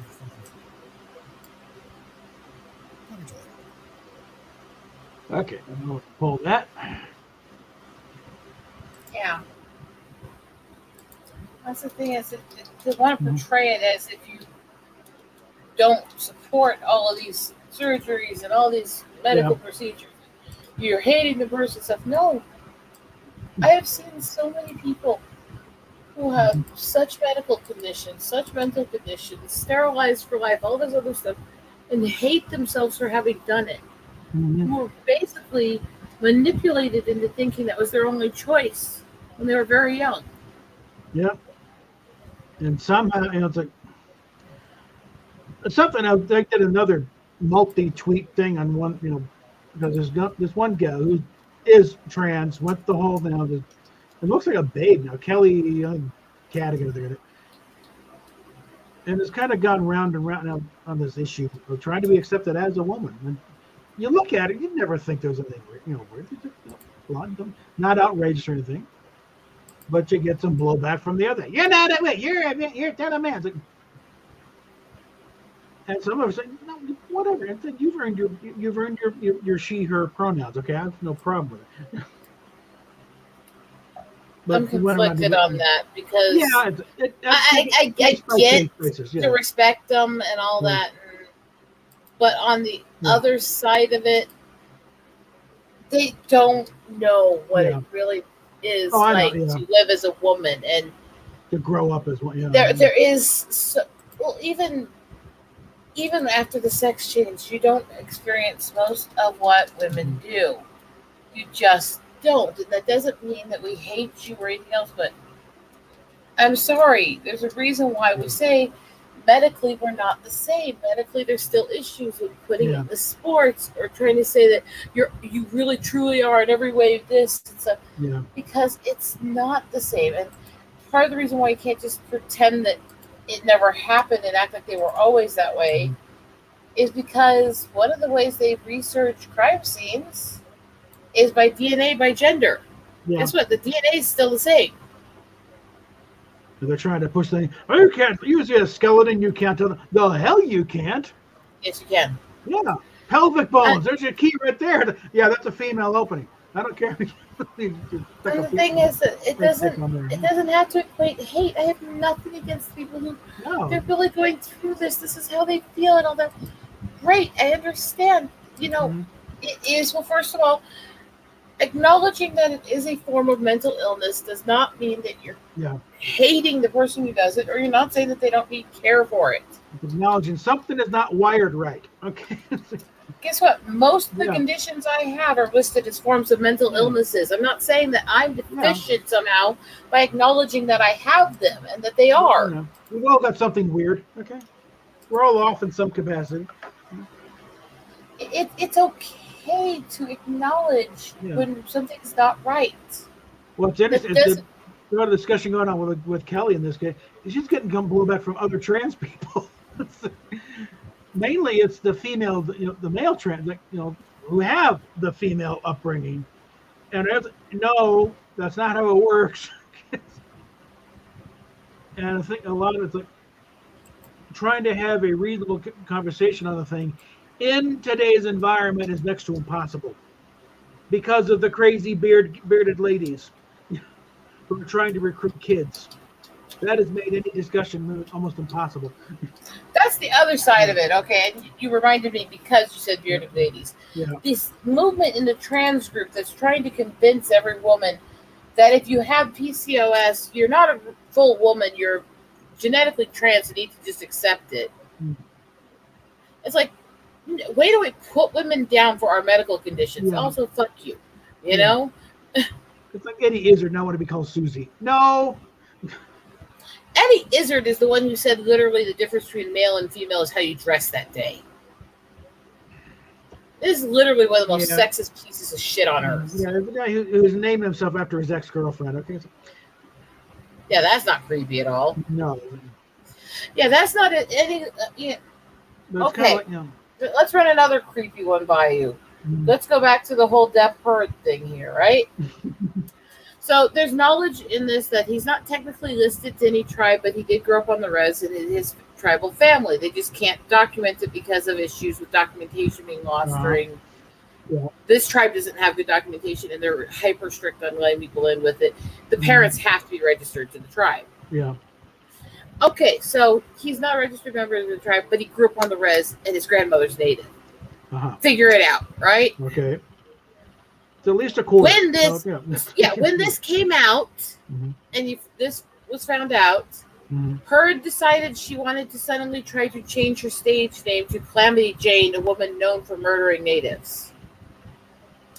Does this sound like a threat to you? It's not happy friendly time. They're on the res, that's for damn sure.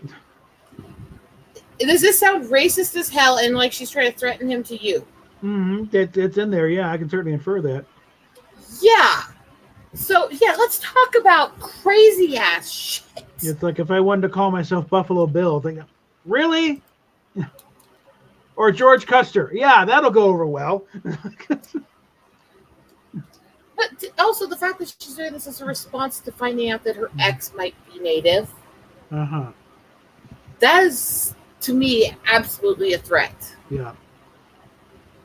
It's really, really hyper creepy. And this is the kind of shit, you've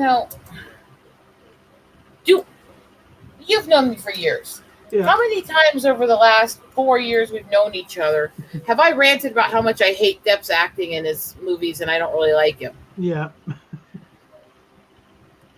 when this all started, did I not sit here and say, actually, okay, I hope it's true about him because I don't like him anyways?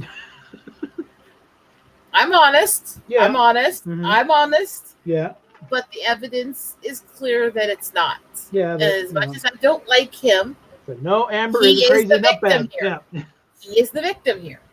And see, that's the problem is we have to acknowledge that women are just as capable of being evil psycho bitches as men are. He may be a turd burger, but in this case, he is a violated turd burger. Asian small clawed otter. Got it.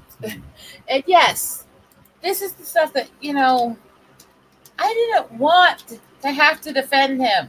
Yeah. I don't really like him. But it also ruined one other thing for me because, first of all, I admit, I sat there when Stevie T did the video mocking Depp's screwed up performance with his band where he was obviously raging and stoned and drunk out of his brain, beating on his guitar on stage. I sat there laughing through that. And now I can't see that footage and realize that this was in the middle of when all the police reports of her abusing him and not cringe and want to hug him, even though I can't stand him. Because you realize that was the person in severe pain. Yeah. And you don't always see it. Someone should have put, Johnny, no, we do the drugs backstage. You don't go on stage high, okay? Well, that's the thing is that all the stuff she never did works that well. Look at what he did. Look at how high he was. It's like, you realize self-medicating is one of the number one symptoms of an abuse victim. Yeah, Amber, you know why he was constantly getting drunk and high? You! You're a psycho bitch. He didn't want to deal with you. He was self-medicating to pretend you didn't exist. Yeah, we're a special kind of crazy in Texas, okay? It's just from Austin. So, Texas psycho bitches is a whole nother great bag of nuts, okay? It drives me insane because it's not right. No, I had a big old thing on Twitter about my little theories, and this is just my observations of but difference between the male and the female brain and the mind. Because women's brains, you got much more emotional response, but also you guys can go off into some of the most convoluted tricks of logic. And it's like when women go a little nuts, it's usually a tangled knot. I have those convoluted trails in my brain. As screwed up and emotional and mental as my brain is, it's like it's too hyper autistic and OCD. I can't get off the logic trains. Yeah. It's very big generalities here. I know. It's a very weird thing for me because I agree a lot of women are like that. I don't get it. I don't understand it. I don't know how to communicate with it. Yeah. And what this is, I have evidently with Indy on this whole thing in her DMs and Twitter when it was still there. She got through a big flung out. Therefore, that's not a male thinking process. Okay, we are very straightforward, very problem solving type of thing, and very rich. Right or wrong, we'll take a pounding of that. But when a male mind breaks, it breaks. It shatters. Pieces go missing. Okay. Putting it back together can be a very big chore. Very big chore. We women have very distinctive brain situations. We're in some ways much more fragile than men, and in some ways much stronger. Mm-hmm. Our emotions are hit much easier. We have over 4 times more types of hormones in our body than men do. Yeah. We are genetically more hormonal. We have higher level of endorphins. We have physically, we have more emotions. Yeah.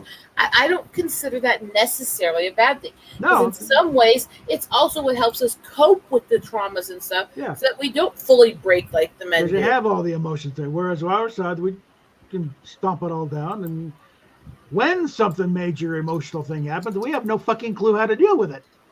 Which is also why the women go stoic. That's like Kevin being told, Kevin is 9th grade teacher or 4th grade teacher. It's like, well, what I was saying is which is also a danger when women go stoic, because we're not genetically wired for it. So if something happens to the point that it pushes us to stoicism or a lack of emotion for years and things, which I didn't cry for decades. Yeah. I couldn't, even at deaths, even at funerals, I couldn't cry. The thing is, that's not natural to women. When it happens, it's a trauma process in the brain. Yeah. And the guys, when the woman goes stoic and quiet and still be afraid. When you get past very afraid, it breaks. Something's going to happen.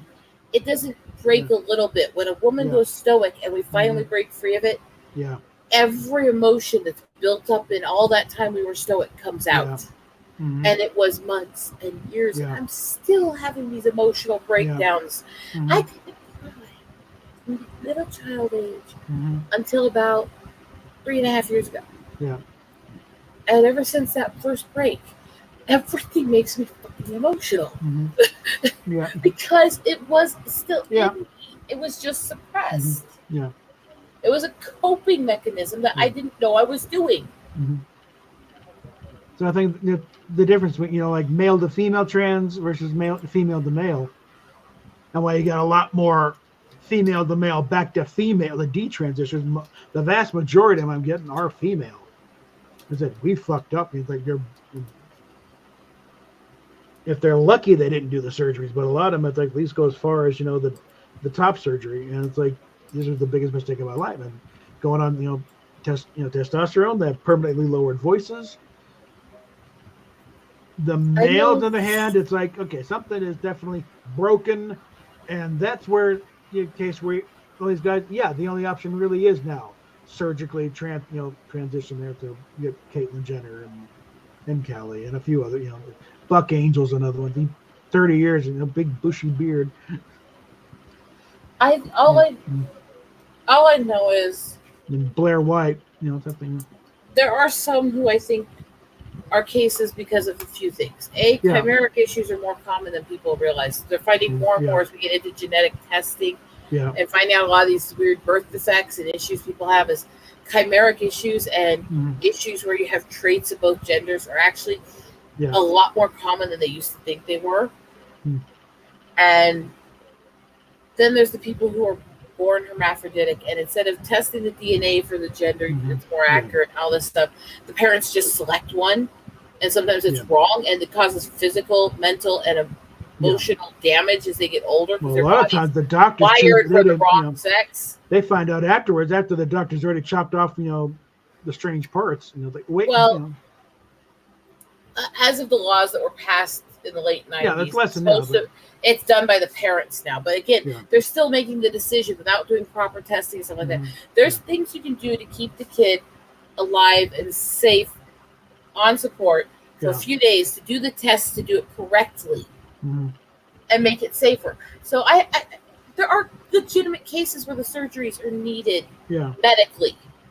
But and a lot less than they're doing it now. Way less. Yeah. And there are legitimately people who have severe dysphoria because of hormonal imbalances, stuff like that. Yeah. And I think that there's a place where we need to respect those people and really care for them. But as they've talked about them, the transgenders are hurting those people. Yeah. Because they're making it harder for them to get help. And they're also making it harder for people to believe them and hear them. Yeah. Because and there are legitimate medical cases. And I feel horrible for those cases. I really, my heart aches for them. Because it's got to be hell. And I can't imagine going through chimeric and hermaphroditic issues and stuff. And the physical and emotional and mental hell that's got to put you through. Well, the hermaphroditic, because that, the intersex thing, that's even tinier percentage. And most of these conditions, outside of chimeric, which they're actually finding is a large percent of people, it not as in the majority, as in it's actually not a small number. It's people who have at least some small forms of chimeric issues are actually about 10% of the population. But the people who have severe ones that actually cause genetic issues with the genders are about 0.5% of the percent that have it. It's like, so you're talking about 0.5% of 10%. You could fill a decent sized football stadium. And then it's not even all of those who would actually need surgeries or medical treatment to cure it. But there are those who have it. But all of these things are like one in so many thousands. They're not common. It shouldn't be you have 400 friends on the website and 6 of them say they're trans now or more. Yeah. There's something wrong with the numbers then. Yeah. I keep dragging at the Bill Maher thing where about where it's like, okay, yeah, if this is so damn common, why is it regional? Why isn't it happening in Youngstown, Ohio, as often as it is in LA? And it's like, well, and it is happening in those places more, but it's happening more in those places as the teachers and the parents are pushing it on them. Yeah, I'm saying a lot of just like, typical dinner party on Los Angelino talking about their trans kid. You don't see that in Youngstown, Ohio. But it's like saying either Ohio is shaming the South or California is creating them. But it's become a big thing to have a trans kid. And I think it's sometimes a bit of both. Yeah, I think there are those. These days, I think the vast bulk of this thing is it's trendy to be trans. Because if nothing else, what do kids want to do? Something to freak out the old folks, yeah. But I think there's also an amount of it that is mental abuse, and I'll say it this way: I won't say who it is, but there's a girl close to me who was a Depo baby. Okay. Now, if you know much about babies born when the mom's on birth control, it causes a lot of birth defects, possible miscarriages, all this stuff. Yeah, because a lot of it, the birth control is via hormones, and it's like. Yeah, so it's rewiring the hormones. So the body is not prepared to deal with it, and that is part of the problem. And that's why I am not as big of a supporter of these hormones for birth control as a lot of people are, because there's a lot of issues with it. So I know this girl, and she's a Depo baby, and she has spinal issues, first of all. But she's had, from the moment she hit puberty, definite crushes on both sexes heavily. Yeah. This is not she's being told to feel this way. This is she's definitely just feeling this way. And she sits there and does her little dreamy-eyed fangirling over anyone sexy in both genders that's the right kind of person for her taste. There is a genetic place where you are bisexual genetically, and I when I was growing up, everybody said if you're bisexual, it's just because you like lots of sex and you want whatever you can get. No, there are people who are actually wired to be attracted to both. There are people who are actually wired for homosexual attraction, but that doesn't mean every person. When they say it's all born this way, it's like, well, no. If you're in the trauma field and you deal with this, a lot of women will actually flat out tell you that after they've been sexually abused or abused by men, they will intentionally go for same sex to avoid the sex that traumatized them, and he crashed. So I don't know how long it'll take him to get back. Let's keep focused. So yeah, there are people who choose it. There are. And that's always going to be a part of it. And it's not hurting anybody or saying that their situation is invalid to acknowledge that that's also true. And hopefully he'll be back soon, but it's just this crazy thing that people act like you can't accept somebody as they are unless you fully accept everything and don't disagree on anything. I'm sorry, we're human. We're not going to agree on everything. We're not. It's not in our genes. It's not in our genetic makeup. It's not in our behavior. We are meant to have differences of opinion. Like I've been getting into it with these Star Trek actors. The problem isn't their viewpoints. I may think their viewpoints are asinine, but the problem isn't their viewpoints. The problem is they're using their viewpoints as an excuse. Well, I believe this. Great. Why? And the thing is, you can believe whatever you want to believe. But when your belief tells you to be hateful or judgmental or tell other people they can't be this or that unless they agree with you, then you're the bigot, not them. When they start saying you can't be a Star Trek fan if you're a Republican, or that pro-life is bigoted or all this stuff, or start saying that if you don't disagree with me, you're a bigot or a racist, guess what? They're the problem at that point. They're that problem because they have allowed themselves to focus more on trying to make sure that everyone sees them as right than what's actually true. And real tolerance, what was shown in Star Trek, what was shown in this whole culture that was supposed to be going forth in the 60s, wasn't that you have to agree with us. It was that we can accept you despite the fact that we don't agree with you. That unless somebody's harming someone else, unless somebody's actually doing something physically to somebody else, they have a right to believe whatever they want to believe, no matter how repugnant you may believe that it is. And that's the problem. We don't live in a society where we're taught to accept and disagree with taste and disagree with class and show kindness and compassion and all that anymore. We're in a society where we're taught if you disagree, you're a bigot, you're a monster, you need to be canceled. And as long as that society exists, we're going to have serious issues. We just will. We cannot exist by being hateful. It just won't work.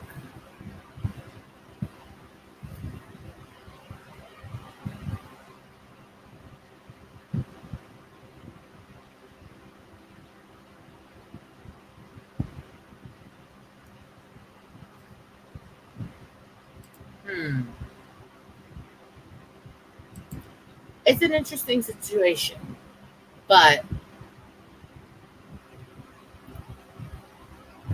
as liberal of a movie as it was overall, they had the concept right in The American President. When he said that if you want real liberty, let's see you stand up and defend at the top of the speech of somebody that you would spend a lifetime opposing at the top of your lungs. When it says that you have to defend the speech of those that you absolutely disagree with and find repugnant in order to truly be a warrior of free speech. That's reality. Anything else is lacking in our human capabilities, in our human sensibilities. We are allowing ourselves to be the problem. And the problem is that we are, as a species, we are becoming more polarized, more hateful, more bigoted, more condescending, more controlling, more thought-policing every day. We are. Sorry. It's never going to change unless we force it to change. And the first way to force it to change is to stop trying to force everyone to agree and to start defending those you disagree with. I know that that is a horrible concept to some people. It is. And I can understand. It's hard to defend that which you are poured to.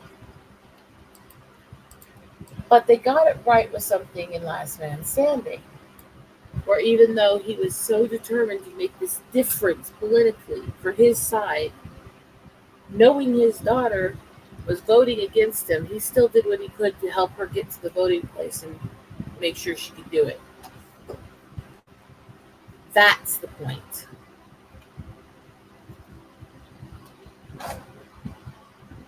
We have to grow up as a society.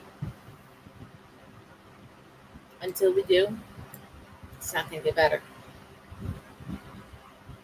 And in the meantime, I'm going to sit here and blather on endlessly, hoping he'll get back in here soon and end the stream because I don't want to ditch him with running with his system crashed. This is me trying to be fun as much as I can, but at the same time, I've been overworking myself for week, but I don't even know anymore.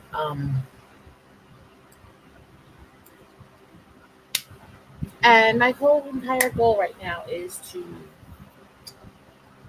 get this stuff sorted, get my work in organization and sorted. And it's got to be a success. It's got to be a success. Everything I do has to be a success. I don't know why.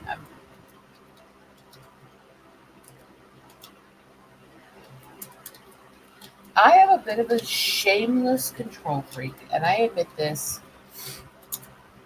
And probably part of my problem here is that I will work myself into the stupid just so I can succeed, just so I can do something, so I can make this happen. Boom, boom, boom, boom, boom, and off. All right, Steffi, I'm just trying to keep things going. I figured something happened. So, yeah, it's just a question of what point do we say enough is enough and do the right thing as a society? At what point do we say we reject this hateful rhetoric and we call for something better?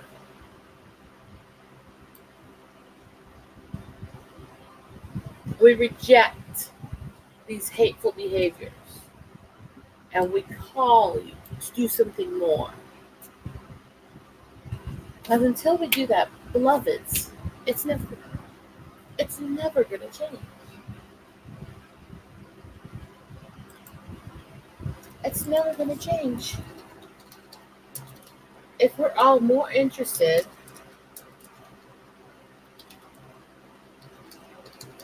in our own vanity than we are finding common ground, it will not change. And I don't know what to say to people when they start doing this stuff, because it's not me. And me being me, apparently, as soon as all this started, I start yawning because wow.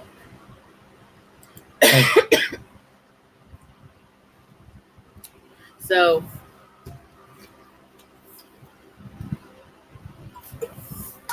I give an impassioned plea, find what you love. Do what comes best for you. And just be kind to one another. Be kind to one another. This makes me so self-conscious. Something people would make fun of all the time. And something small and most people consider insignificant. A double chin. This drives me insane because I got it through prednisone and is almost impossible to lose. I do all kinds of workouts for my neck and throat each day. All this stuff. And I've had this ever since I've been on the prednisone, even when I was skinny. And it kills the confidence because it's in the camera and everybody sees it. And God forbid, right? I just want to feel pretty sometimes. And there's a lot of times I will look at this and I will feel like I'm not good enough. Like I'm defective somehow, blah, blah, blah, blah. Because of this stupid little waddle caused by meds. It will crush my self-esteem. And then there's people who will make fun of it. They will laugh. They will joke. And I sit there and tell people, I'm going to give you shit. I'm going to tease you. And I'm going to make your life a living hell if you're doing that to other people or cheering people on to do that to other people. Because you don't know somebody's situation. When you meet somebody, you don't know if they're cutting, if they're depressed, if they're suicidal, if they've been abused and neglected for whatever deformity you think is funny to make fun of, you don't know. You can never know this in an instant, just meeting somebody. And that's the problem. We don't know. But we make assumptions as a society, as a people. And we say horrible things to one another. And it's ridiculous. It's stupid. And I realize that I'm using the word stupid, which has a very sordid history, actually. Most of the words that are the most common descriptors that we have today started actually quite negatively. And that's, I guess, what's really odd about it, but also I think important for us to remember.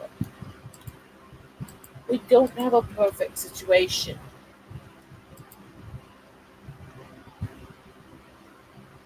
We have a society that is hemorrhaging. We are so in love with ourselves that we forget to show each other compassion.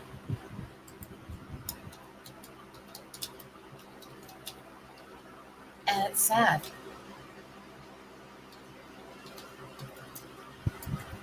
It is heartbreaking. It is ridiculous. It is everything you never wanted to see. So, how do we make a difference?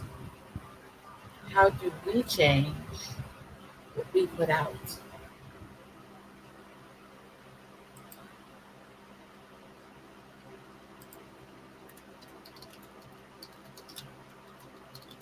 I pulled away from all the drama channels, all the drama wars between people, all the this person likes this person hates this person.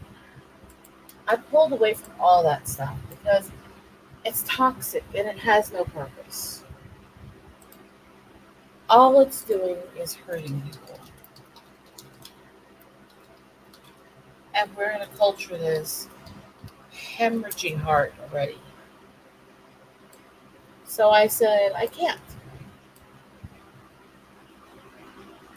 Look, I understand situations. I understand why some people have felt that this is what they have to do. I'm not going to sit here and tell you what not to do. I'm just going to tell you what I can do. I can't hurt anybody.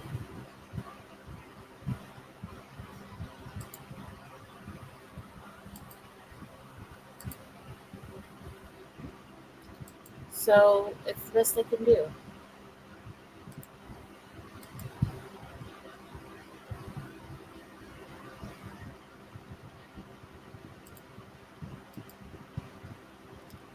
So, I don't know. I'm going all deep and philosophical, but that's kind of how I get in the middle of the night when I'm working. And I have these like concerns. I always feel like I'm not good. I always feel like people want to ditch me. I always feel like people don't really want to be around me. And I'm kind of expecting that message from somebody myself right now. I guess it's could be my just personal views. It could be, I don't know, a lot of things. But I'm hurting right now.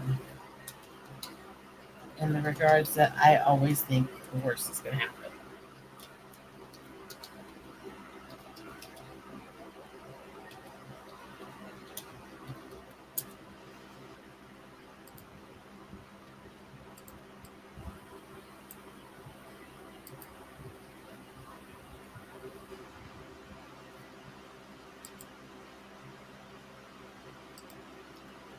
So, how do I do this?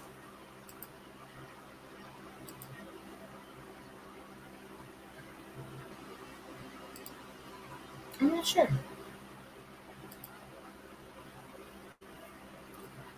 I guess the funniest thing in the world to me is that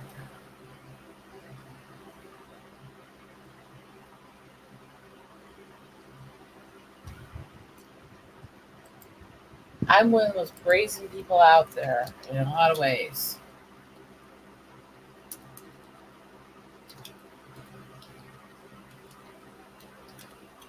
And yet, in some ways, I am the most delicate also.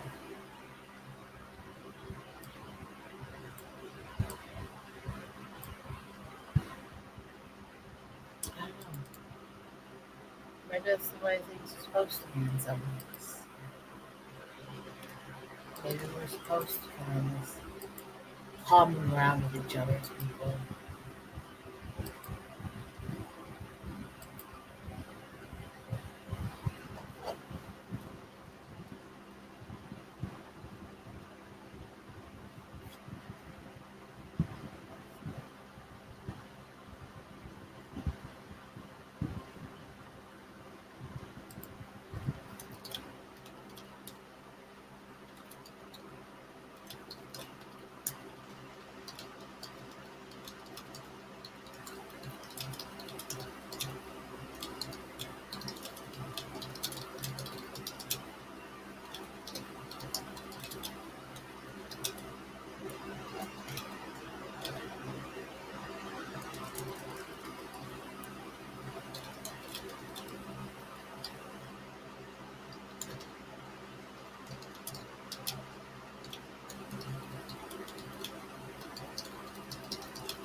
Sorry, I'm trying to do too many things at once.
I am so tired.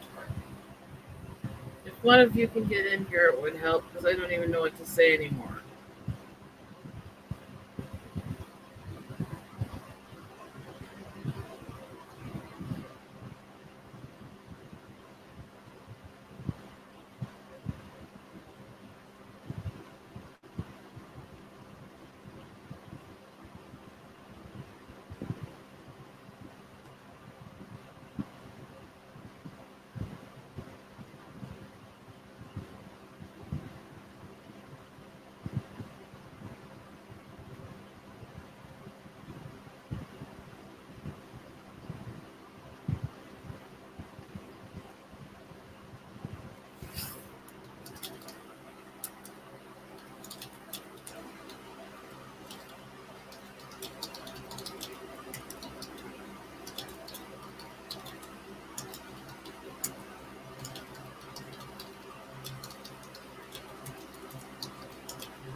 I know, Robert. I just wish I knew what to say anymore, and I'm trying to deal with people.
I am so tired.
It won't.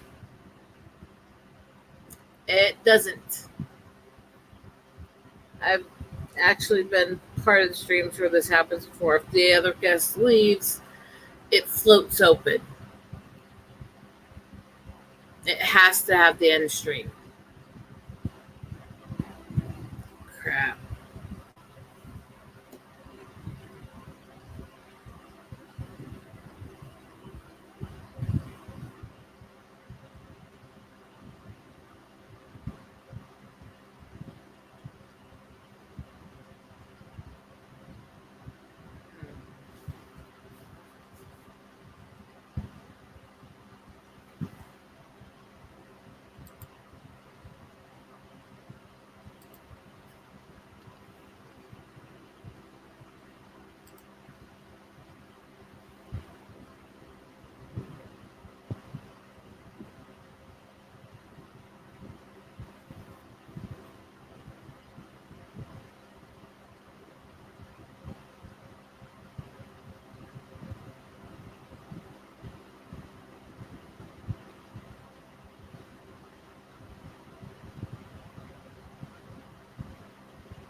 Oh boy.